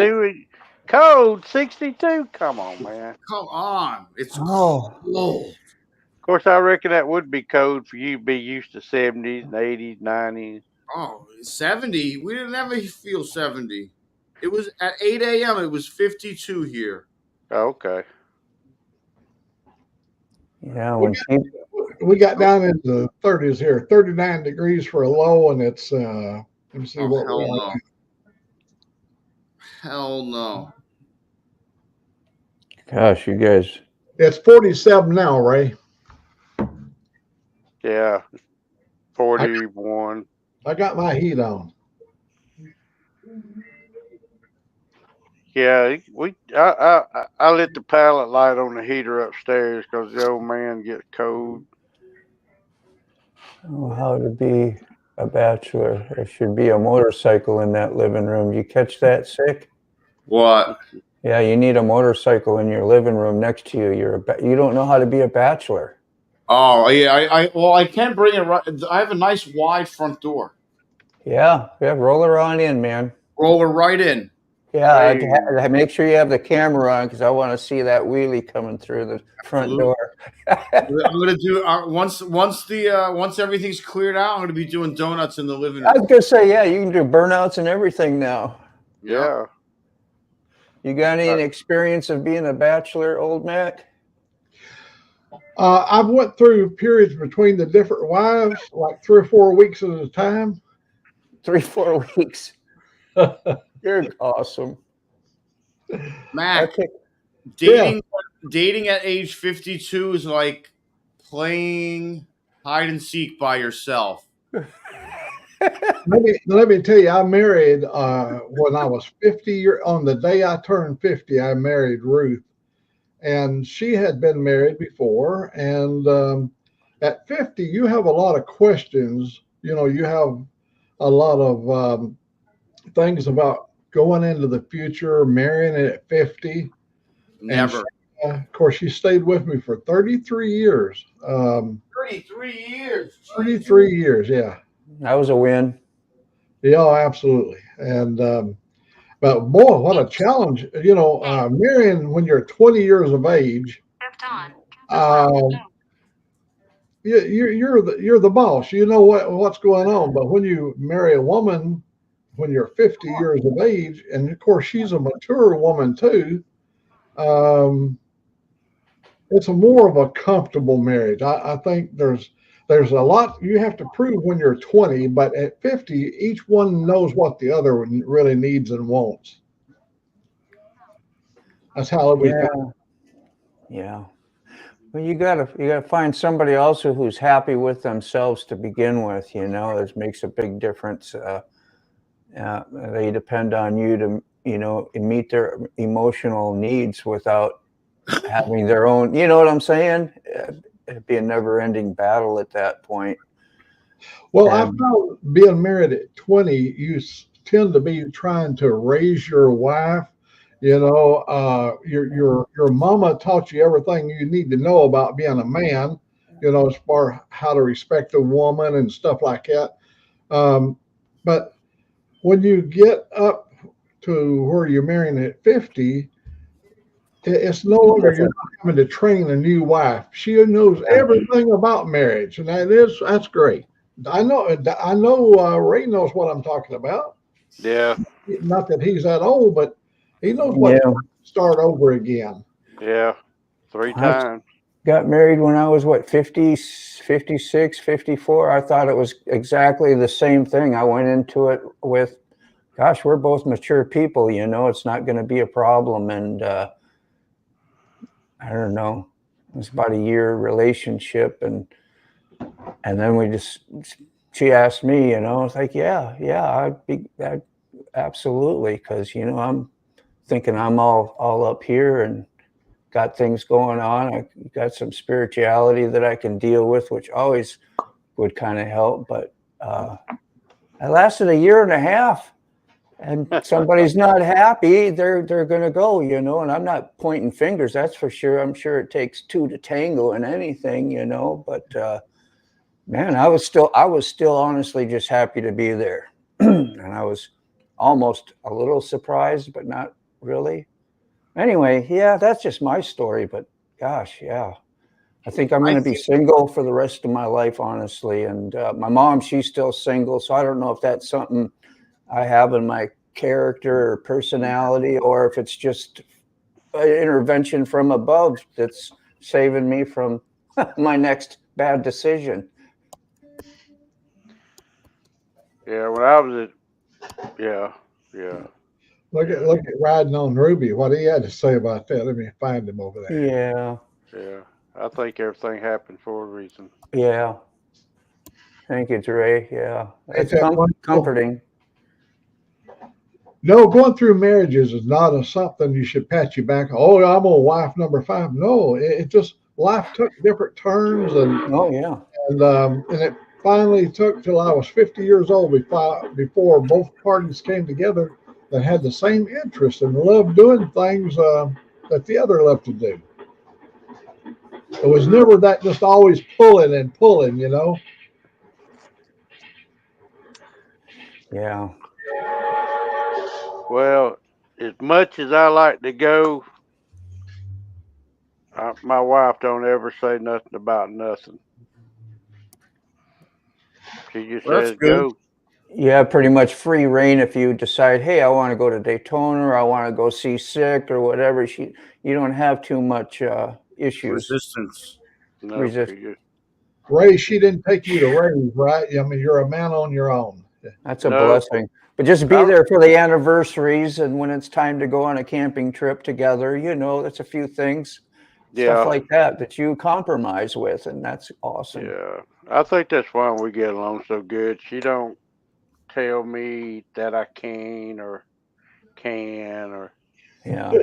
Stuck in the middle of my hand. you know. My nurse Ratchet just came in and got my medicine. Come over here. Sit right over here for a minute. I'm gonna put Nurse Ratchet over here behind me. Ratchet. She don't know what happened. I dropped the medicine box and spilled everything all over the floor right while I was talking there, and they said it had a traumatic sound effect. So that's what the Dramatic. big boom was. Yeah, I dropped it right over here on the floor. Sound like metal gods over there, you know, and dropped a big old plate of silverware. There's a motor bomb right over here. Let me give you a chance to say hello to motor bomb too. Hey, good morning. Yeah, I've been waving at you over there. It's like, oh, Angelique's getting on again. Mac's gonna get out of here, scram, shoo. It's like, man, you are really resilient. You know, you know who you're with. Yeah. Oh man, I'm being kicked out by everybody. Did I scram her? I was just talking about when you were scramming her, not me. I can see Motor bomb said, "Go and get." I see them. I blame it Here, I on you. thought everyone loved me. I did not do that, man. She said she thought everybody loved her. We do. Yeah. American Outlaw. Put that thing in the garage. Cut it out. Stop touching her. Leave her alone. Jesus Christ. 5 kids. Were you trying to have a tribe? 12 years and counting is marriage. Yeah, 5 kids. I mean, congratulations and all, but Jesus, leave her alone. Stop touching her. That's what happens in cold winter. Yeah, I bet. Oh, man. Lights out for a week. Get knocked up. Yeah. It's a loving environment. That's all I can say, man, you know, and that's kind of awesome, really. It is. Yeah. You know, and if you got stuff to do and kids, man, I miss having kids. And I guess maybe I miss them until I have them again. But grandbabies were awesome, I'll tell you that. Yeah, I couldn't go through having kids again. Hell no. You couldn't pay me enough money. But it was the best time of my life. It really was. There was nothing like having them. I came home and they're like, daddy, daddy, daddy, you know, and then they get a little older and you're taking them to soccer practice or field hockey. I had a lot of girls, so and then it was a stage, you know, when they get a little bit older, they're testing you, of course, you know, around that 14, 16, you get some kind of adult encounters with them at times. But That's right about when I had DCF come to the house. You know.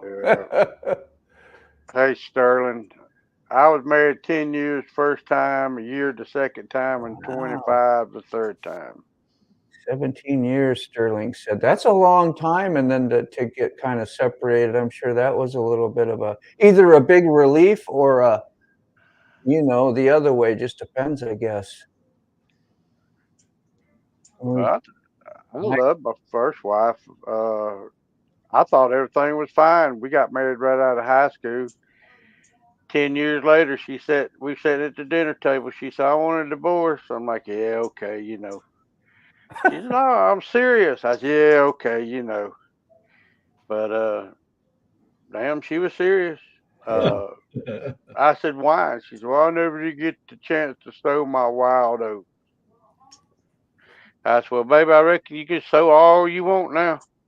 You can sow all you want now. Yeah, I'm sure she had plenty of opportunity with you, but she wanted a variety is what she didn't say. Hey, Ray. I know.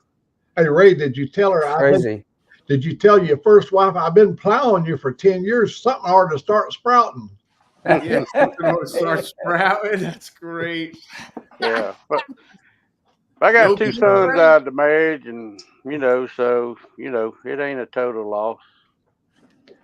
We You get got along kids? good today, but You got kids out of that marriage?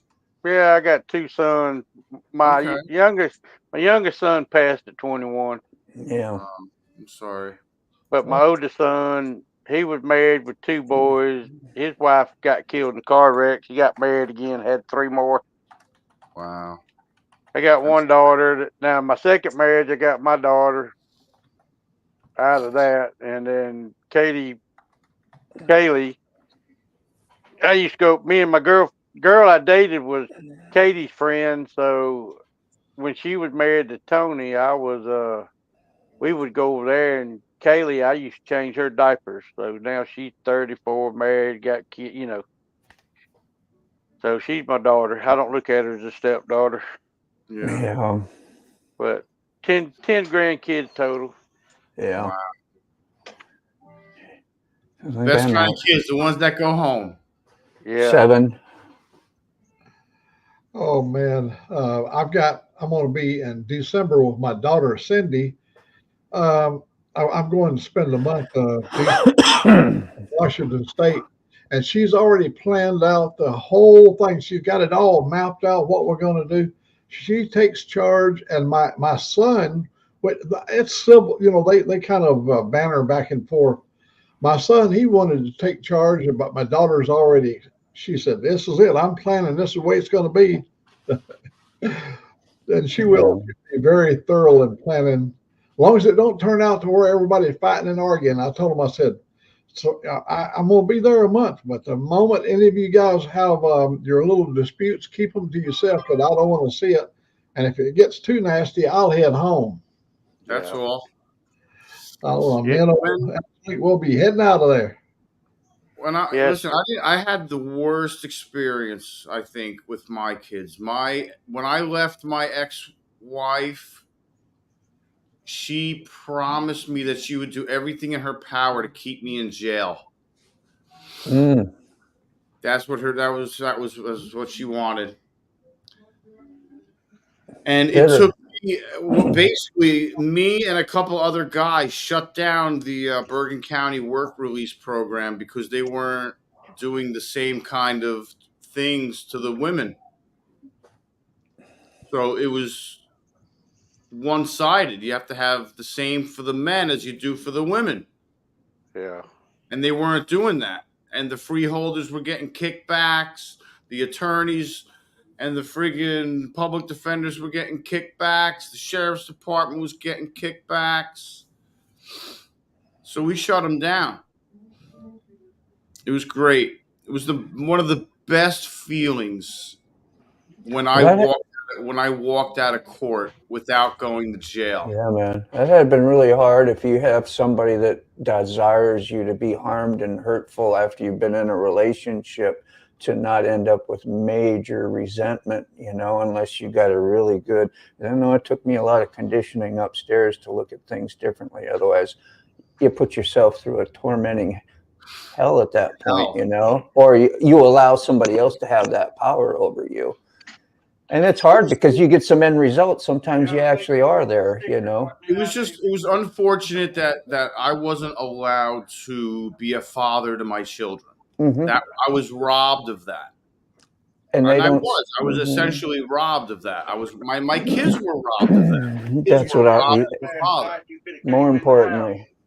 And like I was good to my kids. I was fair to my kids. But I know this for a fact. I was the only disciplinarian. So as soon as I was out of the picture and, she had control of the kids completely, it was, free game. Yeah. She runs the whole show, and she can do whatever she wants and get paid for it. Was she equating your disciplinary actions as abuse in her mind, or was it just a tool to? No, it was correct, and it was justified. I was the one that said, no, you can't do that. No, you can't have that. Yeah. No. Like I was like literally the only one that said no. Oh yeah, I'm sure. And I'm just saying, in her mind, though, she might have been thinking, well, you're too, you know what I'm saying? And what you're doing is really good. They say kids need and love structure, especially in the end. They may not like it at first, but later on, when they get their revelation, they're like, gosh, wow, yeah, Dad really did look out for me. I can't believe that out those years when I was hating you, Yeah, Well, they I said eventually all grow up. Yeah. I mean, my kids are in their 20s now. I haven't spoken to them since they were 15, 16. That's over. That's almost, they're probably almost going on 8 years. May I just had some bad seeds planted, from the other end. And they're going to stay that way for a while, possibly. Yeah. And they've never reached out to me at all. Look at Ryan. I see my son maybe 5 times a year, and he don't live but 10 miles from me. Good for you, American Outlaw. There's nothing wrong with some of that anyway, that's for sure. Good structure is good structure.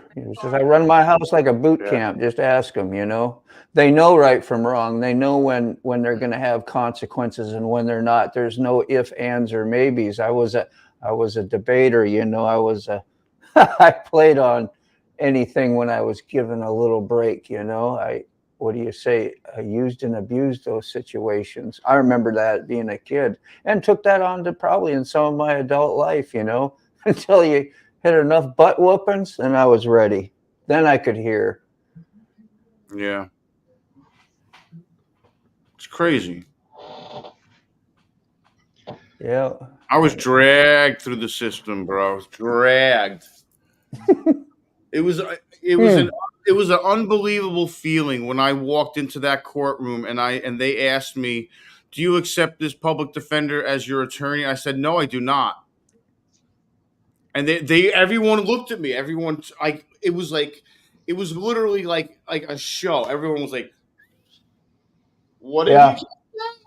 Well, they're all in it together. Oh, they are. And then I came up with why. I was like, "No, Your Honor,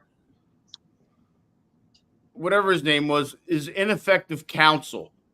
He has not. He did not allot a timely matter for us to discuss any of my case problems, any of my anything.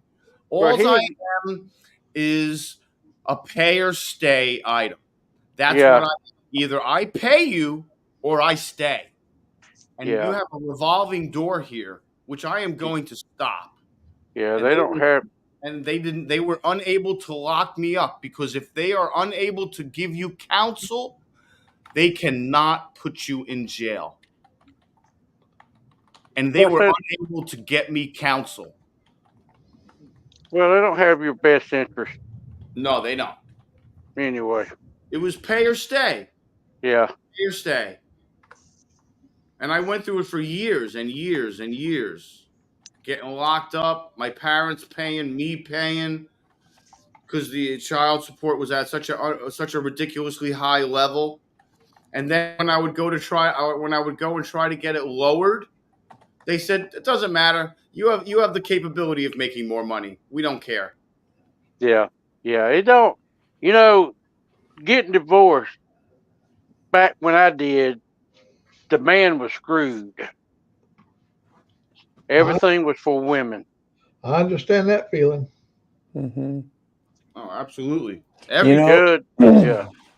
I'm going to leave. I'm going to just leave and say goodbye. I got to finish getting dressed and all. I did watch a Sterling Wheel. I always mention Sterling, it seems like, but he's got a video called Men Torn Apart and talk just exactly about what you're about to talk to, Ray. So, yeah, that'd be interesting. Listen to what he put out on that, too. He was interviewing somebody. It was pretty cool, man. And it's like I never thought of things that way and going into a relationship with that type of mindset, which you'll see on that video. But anyway, love you guys. Thanks for having me on, Old Mac. That's what I wanted to say. And all the support we're giving each other, it's awesome stuff. There's a little bit of dramatic here, but it's part of our lives, man. That's how we're going to know each other even better, I believe, doing some of this stuff. And it's a great share. Thank you, Sick. Divorce is dramatic. We're kids healing, are you know, traumatic. You know, still growing every up day. and teaching people are traumatic. You know, it's just Yeah. part of life. Yeah. People listen and learn, you know, from some of our Exactly. experiences. So Exactly. anyway, love you guys. Bye-bye. All right. See you later. Bye-bye. I was going to say, I'm looking forward to Ray's live event this afternoon. Yeah. Because he can be the control board switch operator. He can be plugging and hitting and doing stuff. It'll be fun. Yeah, hopefully. Yeah, it will be, Ray. You're loved by the community. Everybody's going to jump in. You'll be just like you are at anywhere else, man, at Yeah. home. At home. I'll be sure I got a full charge on my pad before I start. Yeah. Hey, love you too, Dave from Australia. Bye-bye, you guys. All right. Well, you still undecided about going to Daytona? I wanted to. If I probably won't. I divorced her for 900. Wow. That's almost bad as I was. When I separated from my wife, when we was going through, this is wife number 4, my payment to her every month was $2,800 a month. That's my payment. That's part of the arrangement for the divorce, as I had to pay her for 18 months, $2,800. Well, right towards the end, they gave us advertised in a newspaper. Bowen was given a big product pay to all the employees, and she wanted to go to $3,200 a month, but unfortunately, the judge granted the divorce before she got a raise. Wow. Salty Badger, good morning there, Salty. Hey, Salty. Bye. Salty, are you back home? I think is he still in the hospital? In rehab. Rehab. I hope we're praying for you, Salty. You bet you. I was just shocked because I seen you working, and then next thing I know, they go, he's in the hospital. I went, oh my God. Who's in the hospital? Salty Bagger. He's in rehab. Yeah, he's in rehab now. Yeah, I had a young man. He was 29 years of age, a young supervisor. He had an aneurysm, and he was almost like going. And when he came back to work, he had a little plastic jug back here strapped to his neck with a little tube coming out of his head for a long time. But he recovered. He had a vein rupture in the back of his brain, and it almost killed him. Wow. Look at him. He was a picture of health. He worked out. He was a skin diver. He was all these kind of things. And just nobody could believe that he could have had something like that to happen. Well, health don't discriminate. I'm glad you're still with us, man. Yeah. Yeah. Health don't discriminate. No. I don't care what kind of health condition you're in, you're still going to have, you just don't never know. You talking about a brain aneurysm. A friend of mine, he had one. He was dead before he hit the floor. Oh, yeah. Damn. Yeah, we had a situation where the Boeing company gave a 75th year birthday party, and we was allowed to bring the family members in. And a friend of mine brought his young daughter. She was 13 years of age, down to the company's 75-year anniversary. And when he came into the door, he fell face first into the floor and was dead. They could not revive him or nothing. He had a major, like an explosion in his heart. It just exploded on him. And he was a young man, and he died right at his feet of his 13-year-old daughter. When I went over there, I did not know. I seen a big crowd, and when I made my way through the crowd, there he was. I went, oh my God. Oh, that's the worst. He was a really good guy too. That's the worst feeling. The worst feeling is working on someone. Doing CPR on somebody, that's the worst feeling in the world. Yeah. Oh, I told you about my experience. The alarm went off on the reader board. They told me where to go, and I'm a first responder, so I'm heading over. And when I got there, a guy came around the corner, and he was the first responder. You know, he yelled at him, at the person laying on the floor, and that he was doing all the stuff. Well, I was standing there watching. When he got him in a position and had his head tilted back, he vomited straight up.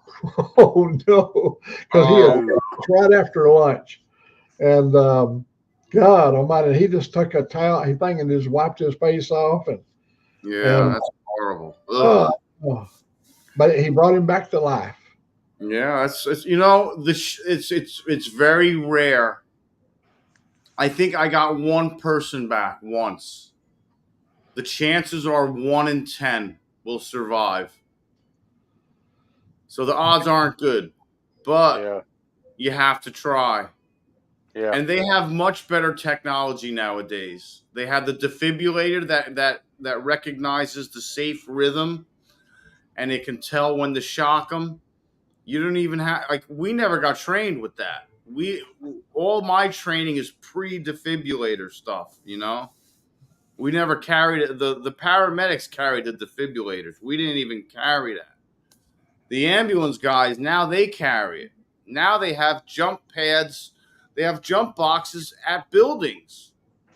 yeah, yeah. You They put got it them on. everywhere now. Yeah, they have them everywhere. I remember when I went up there to take my class. All of our dummies were all electronic. In other words, when you was doing the compression, the light would come on and let you know you're doing it correctly. And when you do the 15, the count of 15, and you tilt your head back and put your finger over their nose, pinch your nose, and give them, mouth to mouth, and 15 it to would 2, right? immediately, it would let you know when your lungs are filling up and all that stuff. It was 15 pretty. to 2? Did you do 15 to 2 breaths? That's what I did too. 15 to 2 breaths. And Yeah, then if you did 2-person, you did 5 to 1. yeah. Yeah. Either 5 to 1 or 15 to 2. On the dummy, my supervisor that was head of me, he was my boss, and no, I had already done mine, and now it's his time to go up there. And I told him, I said, use that. We call it the prophylactics. You put it down in the dummy's mouth, you spread it back, and you put your lips over that, so you're not actually, they Yeah. use a little alcohol to wipe the lips off and everything. And I said, Yeah. use that, use the that little thin stuff. He put it down in the hole, and when he was trying to give it the air, it was going. Yeah. Yeah. I tell you, they make those noises in real life too. Oh yeah, your lips against and make that. When especially if moisture starts flapping, and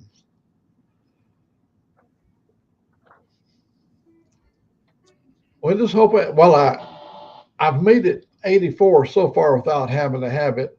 Angelique doesn't not know anything about how to do something like that. So when my time comes, there would be no way they could get an ambulance down here. It would take, the nearest is 30 minutes away.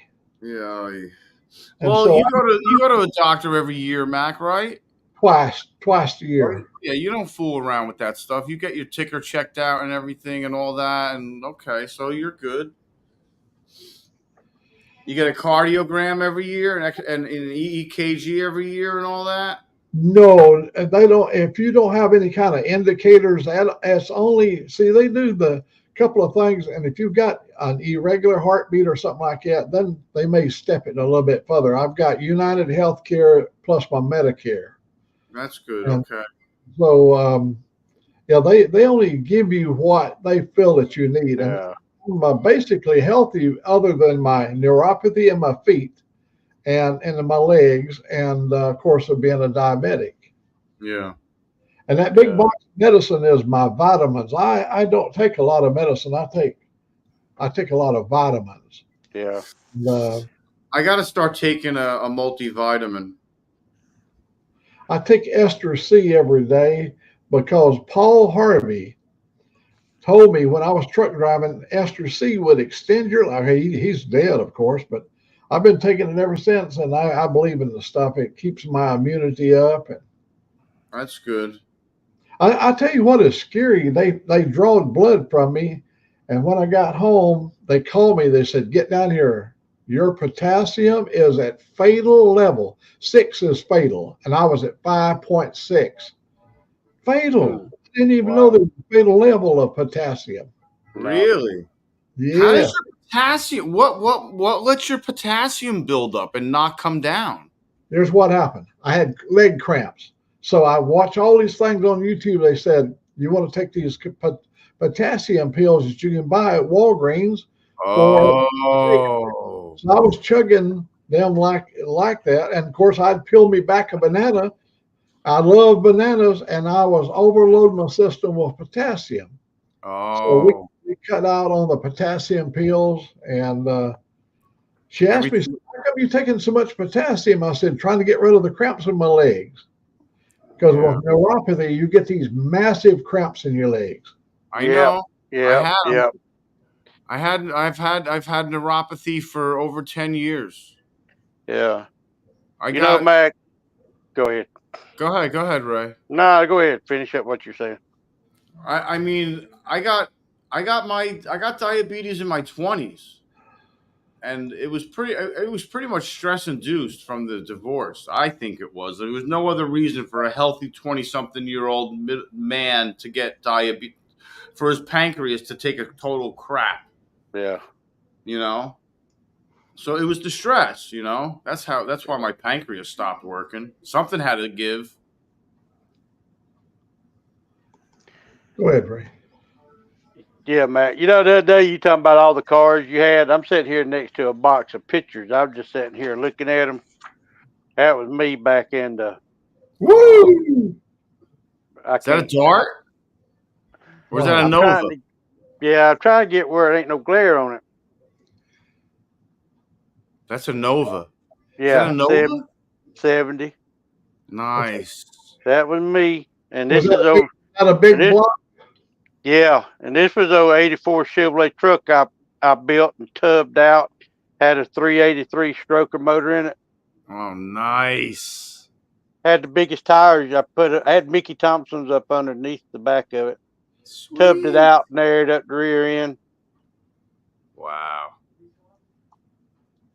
But anyway, I just sitting here, happened to be looking through some of them, seen that, and thought I'd share that with y'all.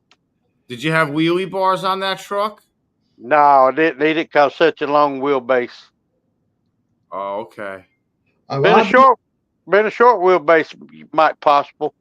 Yeah, I built a short wheelbase GMC. It was a 68 GMC short wheelbase, and I had a Pro Street built engine from Tom Sally Chevrolet in Milton, Freewater, Oregon, and it put out 650 horsepower. It was a 502.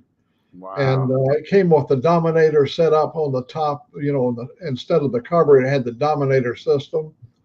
And it had the big tars in the back, and the frame was, they went in and lowered it and cut the frame and boxed it. So when they put the Beltec suspension system on it, you didn't get that little bouncy feeling. It was just a good, smooth ride.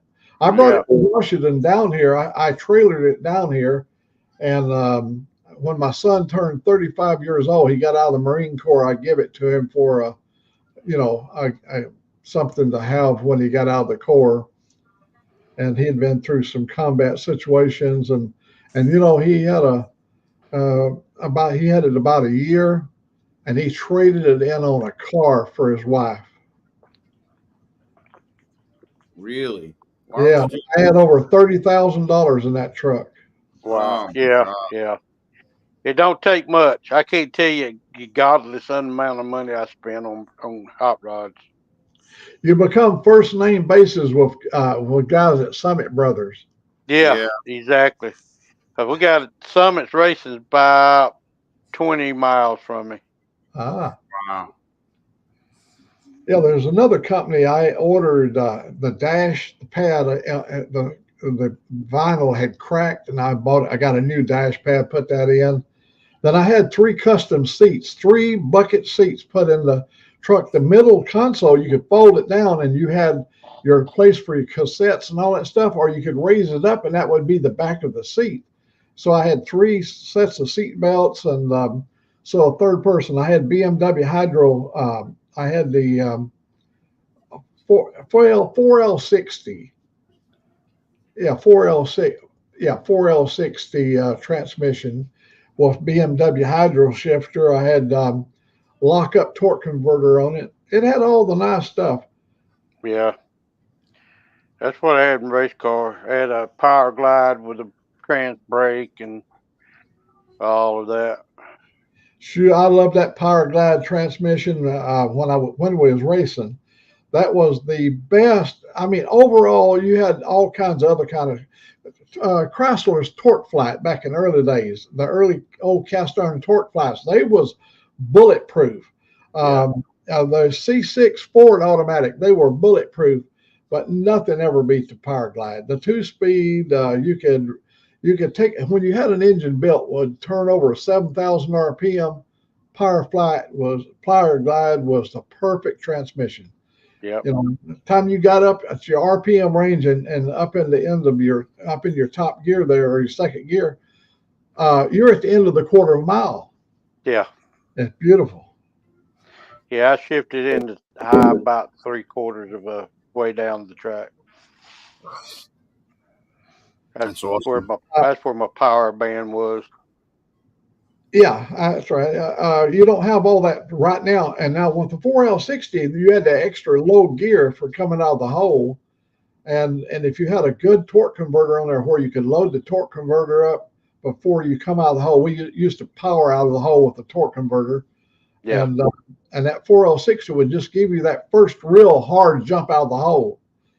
That's where you needed you need the sissy bars on that one right there, Sick, because man, that first gear, once it got good traction, she wanted to pull that front end up. Yeah, mine would. I was so slow on reaction. I always had the deep stage. Them guys, I'm telling you, they can cut a clock. I'm so amazed. But you know, they buy a program, a simulator, Ray, and they'll get in front of that simulator and they'll watch the Pro Tree, you know, and they've got them so dialed into that Pro Tree that there's nobody hardly ever sits on the line like me and you used to do. Yeah. My car was so slow to react. I could actually, right when the last yellow light comes on, I could stomp it, and by the time it starts to react, I get the green light. I have cut some 2s and 3s, you know, 002, you know, almost a perfect light. Yeah. Wow. But you wasn't consistent at it like the kids are today. They can just pop them out one run after another, and down there really fast reflexes off the line. The car goes away real fast. But that's from working at simulator. Yeah. Well, now they got the boxes in there. All they got to do is push the button and stomp it on the floor and blah that, and it when you know you don't takes all the work out of it. Yeah. Takes all the fun out of it. Yeah. Oh yeah, that what do they call that when they set it up? They can set the RPM and it'll get up there and go pop pop pop pop pop pop pop. Yeah, rev limiter and all. Rev limiter. Yeah, and they can dial it in where they're right at the power band they need for the go, you know. And everything's computerized now. Oh, I tell you what makes you spend all this money in a Chevrolet like I did, and like you did if you're, and have a little Honda Civic sitting right over there and blow your damn doors off. Yep. I go, come on.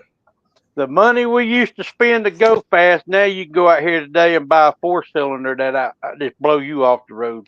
Oh, it's amazing. You know. And my son had an Audi RS7 Audi. You talking about a fast production car. That Audi is fast. From out, I mean, how you buy it, they are just fast cars.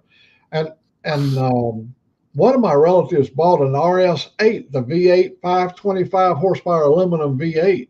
That Audi is really fast. They got it. They even have a 10-cylinder Audi. Yeah. Yeah, they took the 2.5s and they put them together. Oh, Yeah. really?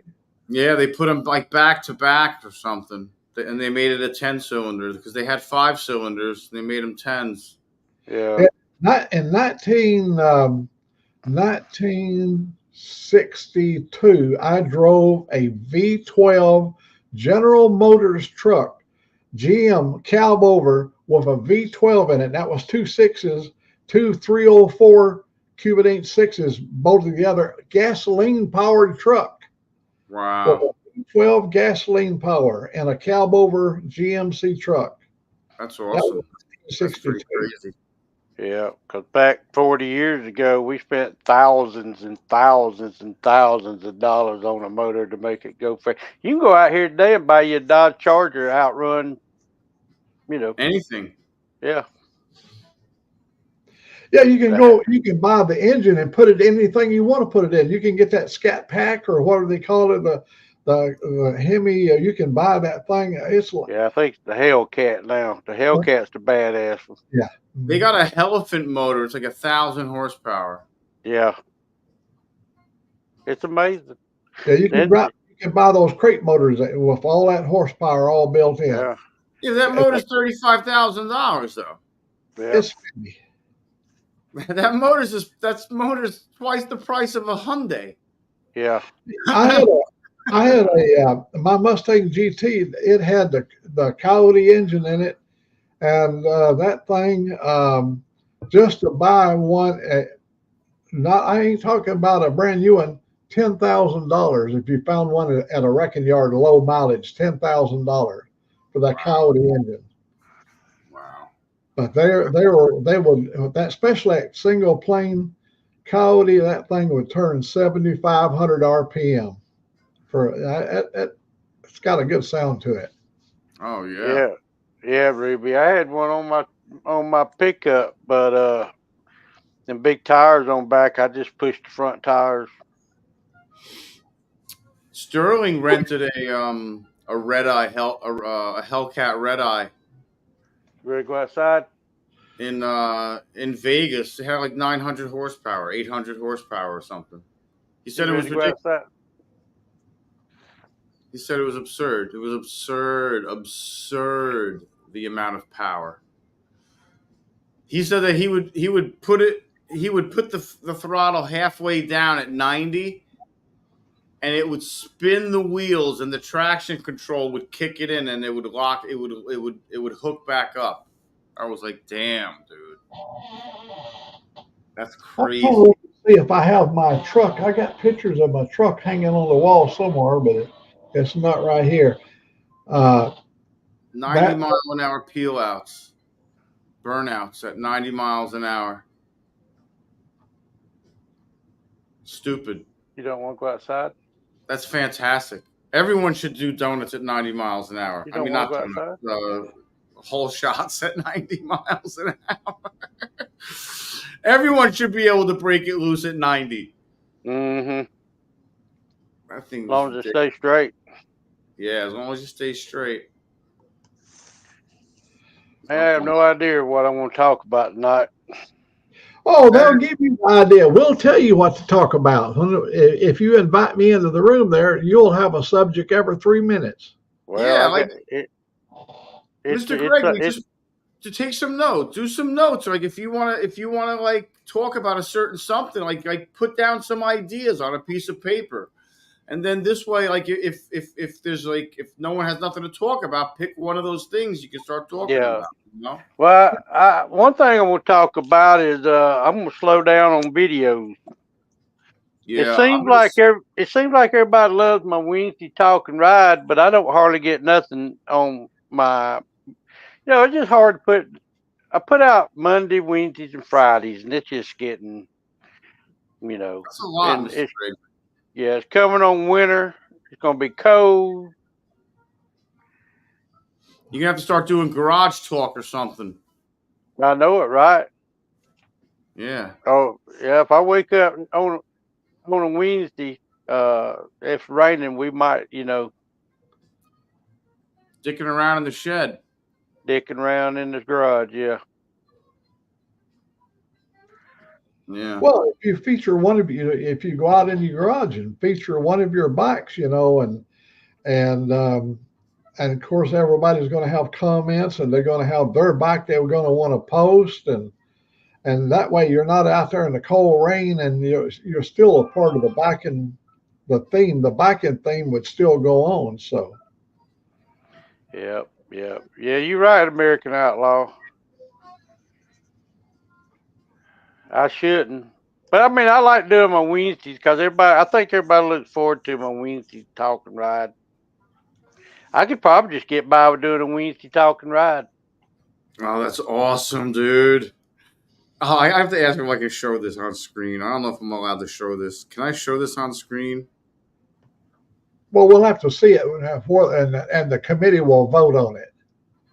Me and Ray's the committee. Yeah.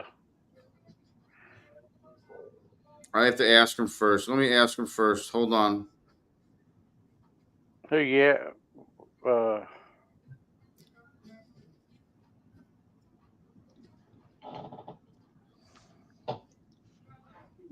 Okay. He said I can show this. You ready? Yep. That's Sterling when he rented the Red Eye in Las Vegas. Woo! Okay? Let me tell you something. I did 175 miles an hour on a ZX7. All right? On a 5-mile straightaway. And that was retarded fast. It was so fast, the telephone poles were going by every half second. Yeah, Mom. Okay? And I came out of the tuck too early, and I almost got ripped off the motorcycle at 130 miles an hour. Yep. Same thing. This is absolutely ridiculous. Okay? Yep. I think Sterling disconnected his brain that day when he pulled this off. Red truck. Yeah. Okay? That's all I gotta say. Yeah.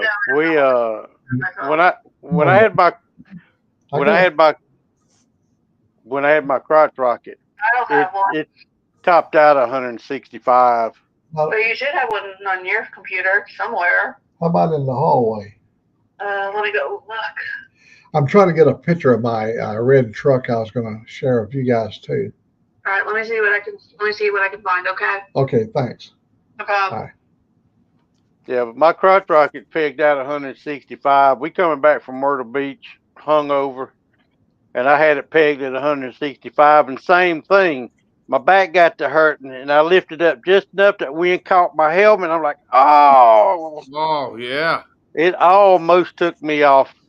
Yeah. And you know what happens? It's so quick. It happens like you don't expect it, first of all. No. And then all of a sudden the wind grabs you, and it's like the hand of God has grabbed your head and decided to rip it off the motorcycle. Yep. I told you guys about when I did a wheelie at 130 miles per hour at Lamont, Missouri. It's up on a hill. Lamont, Missouri is up on a crested hill. When I went over the crest of the hill at 130, my front end came off the ground on a Honda CB750 at 130, and that was cooking, man. And that's when I come down and the thing got the golly wobbles, and I was just all over the place. The death wobble. It unloaded the front suspension, and when it landed, the wheel was not. I guess it wasn't where it should be because it was just a handful to get it up. Yeah. I was a lot bigger than the bike. Yeah, I used to be one of them that done wheelies and all that, but that was a long time ago. Oh. I was selling my bike to a next door airman that lived next door to me. That's when we was at Whiteman Air Force Base. And I went out there and demonstrated how to pull a wheelie. And I did three of them, how to come off high RPM, get the wheel to turn, and then let it ride up by itself. Well, I said, give it a try. Oh, that was a disaster. You never turn your bike over to somebody that's never done something like that. And that was almost a disaster. He almost hit a car in the parking lot. I mean, if I were to get one, that's Sterling, by the way. If I were to get one, that's the color. That is exactly the car. That's nice. That's the color blue. That's the stripes that would be down it. It's the wide body. It's the red eye. That is just stupid. Yeah, that's nice. I mean, you can't beat that with a stick. It's just ridiculous, dude. Yeah. Well, about the most exciting thing I've done on the bike in years was a couple weeks ago down at Miller Bottom. The road turned back into a one lane. This old girl beside me thought she gonna get around me. I was on the Road King. I wound that sucker up. I barked the tires in second and third. Oh man! But I had it tacked out because I wasn't gonna let her in front of me because they know the road turns back into a one lane. And I like dog, man. Yeah. I can't stand when people try to get around me. Like, what are you doing, dude? I know it. The horsepower to weight ratio here is incredible. What are you trying to do? Well, I put a short out on the same intersection right there at Miller Bottom. This woman, she was in the right lane. She coming up there very slow. And all of a sudden, she just kept going, and she just trying to wedge her way back in. So the car that she was trying to get in front of her wouldn't let her in. So she gets in between them. She gets over on the yellow line with the truck coming head on and get back over in front of her. I'm like, so I got a short on that. That was just a few weeks ago. Jeez. Have you posted the short? Yeah. I'll have to go over and look it up. That's ridiculous. Look at that thing. That thing's beautiful. Hang on, buddy. Yeah, it's a beauty. That's gorgeous. It's got those bronze gold wheels. Those bronze wheels. Oh, they're so hot. That's ridiculous, man. That color, I love that color. That is exactly the car I would get. Or I like the plum crazy purple. That's the only other, either that color or the blue. I mean, I would probably take the plum crazy purple over the blue, but the blue, I mean, blue is my favorite color. You know, but I mean, I would have to get. That's when she got in front of that car. Now she going around to get back in the front of the car that wouldn't let her in, and here comes the truck. Then she wedged her way back in front of the car that wouldn't let her in to begin with. Stupid. Yeah, dumb people. Yeah. All that for just one car position. Yeah, because she got mad. I reckon she was mad because the car she wanted to get in front of her wouldn't let her in front of them. So she said, I'm going to get in front of it. Then it wasn't 2 miles down the road. The dumbass turned right in a hurry to go nowhere. Nowhere. Just in a hurry to make a right. Yeah. But every day, man, people, they're racing from red light to red light. They drive like hell. You pull up to them at the next red light. You guys talk amongst yourself. I'm going to go over and get a picture. I think I can find a picture of my street rod that I built. So you guys carry on. I'll be right back. All right. Here's a Porsche that Sterling rented. That's nice, right? Yeah. And then I got another photo of it. Another one he sent me. Yeah, look at this one. This one's, it's ridiculous. Look at that color. I love that color too. Oh yeah. That's something else. That's like $100 and something $1,000 Porsche or something. That's stupid. Yeah, he rent some nice cars. Yeah, That's like just ridiculous. Is that the GTS? That's the GTS, I think.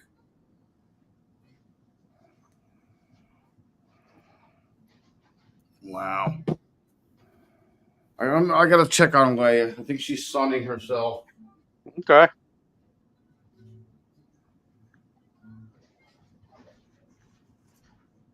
All right, kid.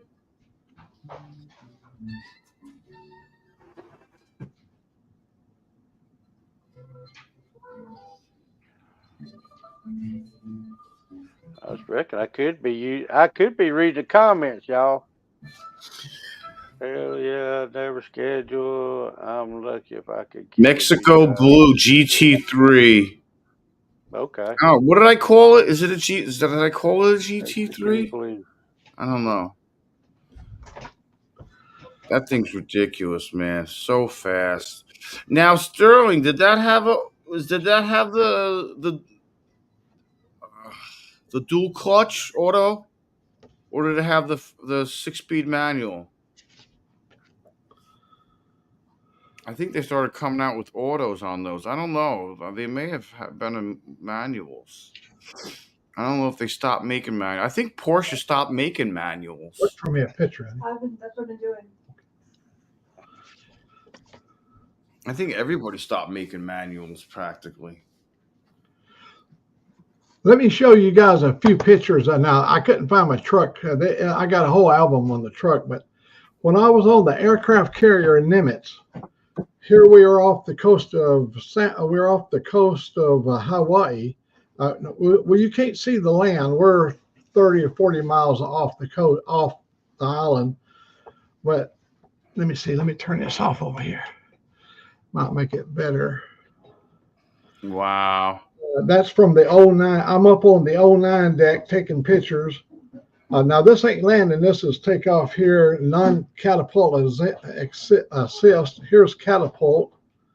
This is me taking the picture from the 09 deck. Now, those are not mountains over here. These are clouds. It's all over on the Pacific. And here we have a situation where they tossed a man overboard from the aircraft carrier Nimitz, and the helicopter went over and got him out of the water like a pilot that's training to get the pilots, so the pilots can know how to get a guy out of the water. Oh, look right here. Nice. There's a street rod that I built right there. Yeah. It's got a 502 belt Pro Street engine in it. And thanks to Angelique, she found a picture for me. Here is a bunch of the boys after they took off. There's a mountain range. No, that's snow capped over there. I started to say that was a mountain range, but that's up in Seattle. We were in the Pacific Ocean coming into the Strait of Juan de Fuca, and there was a flight going by. They're going to be landing in a couple of minutes. And everywhere you go, there's always a helicopter nearby, and there's a submarine out here somewhere. I've got pictures. There's always a submarine with you. Wherever you go, the submarine is there. Cool. And you see, we were in the 6th Fleet, and when the 6th Fleet travels, it's called Westpac. They travel about 30 or 40 surface vessels with you. You've got destroyers, you got submarines, when the 6th Fleet moves, you've got thousands of people involved in it. Yeah, my father-in-law was in the Navy. Oh, my little helpmate there is looking for. Huh? That's what I showed you. Yeah, put it back in. Anyhow, I had so much fun building that truck. It was I was going to make it like a 2-year project. Now, we did a frame off restoration. In other words, it was bead blasted on the frame and powder coated on the frame and Bell-Tech suspension. And we had the guys to build a frame for me over in one place of Washington. And then we added all the suspension components ourselves. And then when the engine was ready for me, they called me and said my engine was ready to be picked up. So I had to drive over there. 350 miles and go get it. And oh my gosh, my wife made a video of me when I first started it up. She come walking out with a big box camera. You know, that's all you had back in the days. You know, a big old camera, and we put the thing up on the camera live.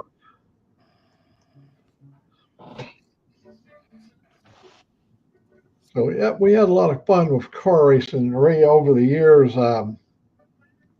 My brother and I we used to like to run what they call formula racing, drag racing. You had the formula, different stocks. You know, you had like, I used to run in what's called a D stock class. And then when I got up to up in the 427s, and I bought a new 427 Chevrolet, I went to Super Stock A, and that was a very competitive class. Okay. Yeah, I wish I had that. I wish I had all that money right Yeah. now. Yeah. I wish I had all the money from my divorce. Yeah. Yeah. You and I both. Yeah. We There's a lead sled that's Katie driving. Oh, nice. See, a 54 Chevrolet or 53? It's 53. Had a Nice. straight 6, 2 4s, split exhaust headers. Don't forget that was that big Blue Flame 6. Yeah. Dual exhaust. Yeah. Yeah, we did the same. We had a 53 convertible that we really built the engine in. It was an inline 6. And, you know, the 53 still had Babbitt bearings, except with the 53 Bel Air had inserts because they used the Corvette concept of inserts in the engine. That was the first engine we had that had the inserts in it. Before that, we had them old Babbitt bearings. Yep. There's old 19 Indian. I miss that bike. Oh, hold it. I'm sorry. Hold it. No, put it back up here, man. I hit the wrong button. Oh, look at that. Look at that thing. Wow. Oh, my God. You talking about breaking the leg, kick starting it? Oh. What was the story on the red truck in the background back there? Oh, that was double A Ford. Oh, it was 28. 1928. Yep. Didn't it come out about 1929 with electric starter? Yeah, this one had electric starter. That's what I thought. Who's that YouTuber? Supertramp or something? Do you know who I'm talking about, Ray? He's got a I forget his name. He's a YouTuber. He goes to all the campouts. He just said that he had one of his kicks kick him back and he hurt himself. Oh, Saddle Tramp. Saddle Tramp, that's what it is. Saddle Corey. Tramp. Yeah. Corey, yeah. You remember they fixing to go to Texas for a camp out, and he's taking he wanted to take one of the choppers, but he said he wasn't 100% yet. You remember last year when Saddle Tramp had Red Rider to kickstart his bike? Yeah. Man, that little old gal, she can kick a bike. Yeah, she can. Well, she was raised right. Her dad, she's been raised around that stuff. Yeah. Listen, I'll be honest. I've never kickstarted a motorcycle ever. Actually, I can't say that. I had an old 77 550s. Those were one of my first motorcycles. They were both kickstarts. But I'm talking a Harley that'll kick back. In the early, I believe it was the early or the late 60s, I had a Harley chopper that had a 53 pan head in it. I think it's around 72 cubic inches. Ray, you might correct me if I'm off on that, but the old pan head was like 72 cubic inches. Well, I was in the hospital, and I had been in the hospital. I had surgery, and when I came out, I was on my Harley. And the lady rolled me out. The nurse rolled me out, and there she said, "You're on a bike?" And I said, "Yeah." And my bike had a magneto down there where the distributor is. So I reached there and turned that. We didn't have no battery. We just had a magneto. I turned it back, retarded the timing, pushed it through with my hand until I got to compression stroke. And then I kick started it, and it started one cylinder. I had them old twin fish tips on my ride up to the side exhaust on it. And that one cylinder kicked off. And the next thing you know, the next one kicked in. Oh, what a beautiful sound that was. And then I advanced my timing a little bit, and she sat there, potato. Oh, yeah. I forgot to retard the timing on that Indian one day. That son was going to kick back. I bet you throw me 5 foot there. Yeah, that's one. If you just that one little slip up, it's going to let you know. Yeah, well, it's all right. It's getting up about 55 outside. Well, guys, what we got, we're down to just a couple of 3 of us. I'll go ahead and I think I'll end this, get my day started. I've got to go get cat food. I went to town yesterday, and I didn't get any cat food. That's what we did yesterday. We had to go get some cat food. My job to go yesterday was to get cat food. We got everything else except cat food. And when I came home last night, my cat was meowing at the door. I went, "Oh my God!" Yeah. We had about 1 cup of cat food left. Yeah. So I went out and took her a can of cat, put it out there. And see, at night she shares her food with the raccoons. And normally we put a cup for the raccoons and a cup for her or him. So guys, let me say good morning to you. Thank you, fellows, for being here with us. And we had a good turnout. We had a bunch of folks over here in the chat side. Sterling, Will, be safe out there, my man. Yeah, and, Sterling. Riding on Ruby. Motor bomb. Reports and get them kids kicked off the bus, them little mean suckers. Motor bomb, have a good one. And with that, Ray, we'll see you tonight, or what, 5:30 my time, I believe. Yeah, well, it's 6:05 is when it starts. Your time. Yeah, so you come on in time you get ready. 5:05. I'll be over and knock on the door. All right. Bye, guys. See y'all. Hey, take care. Y'all do.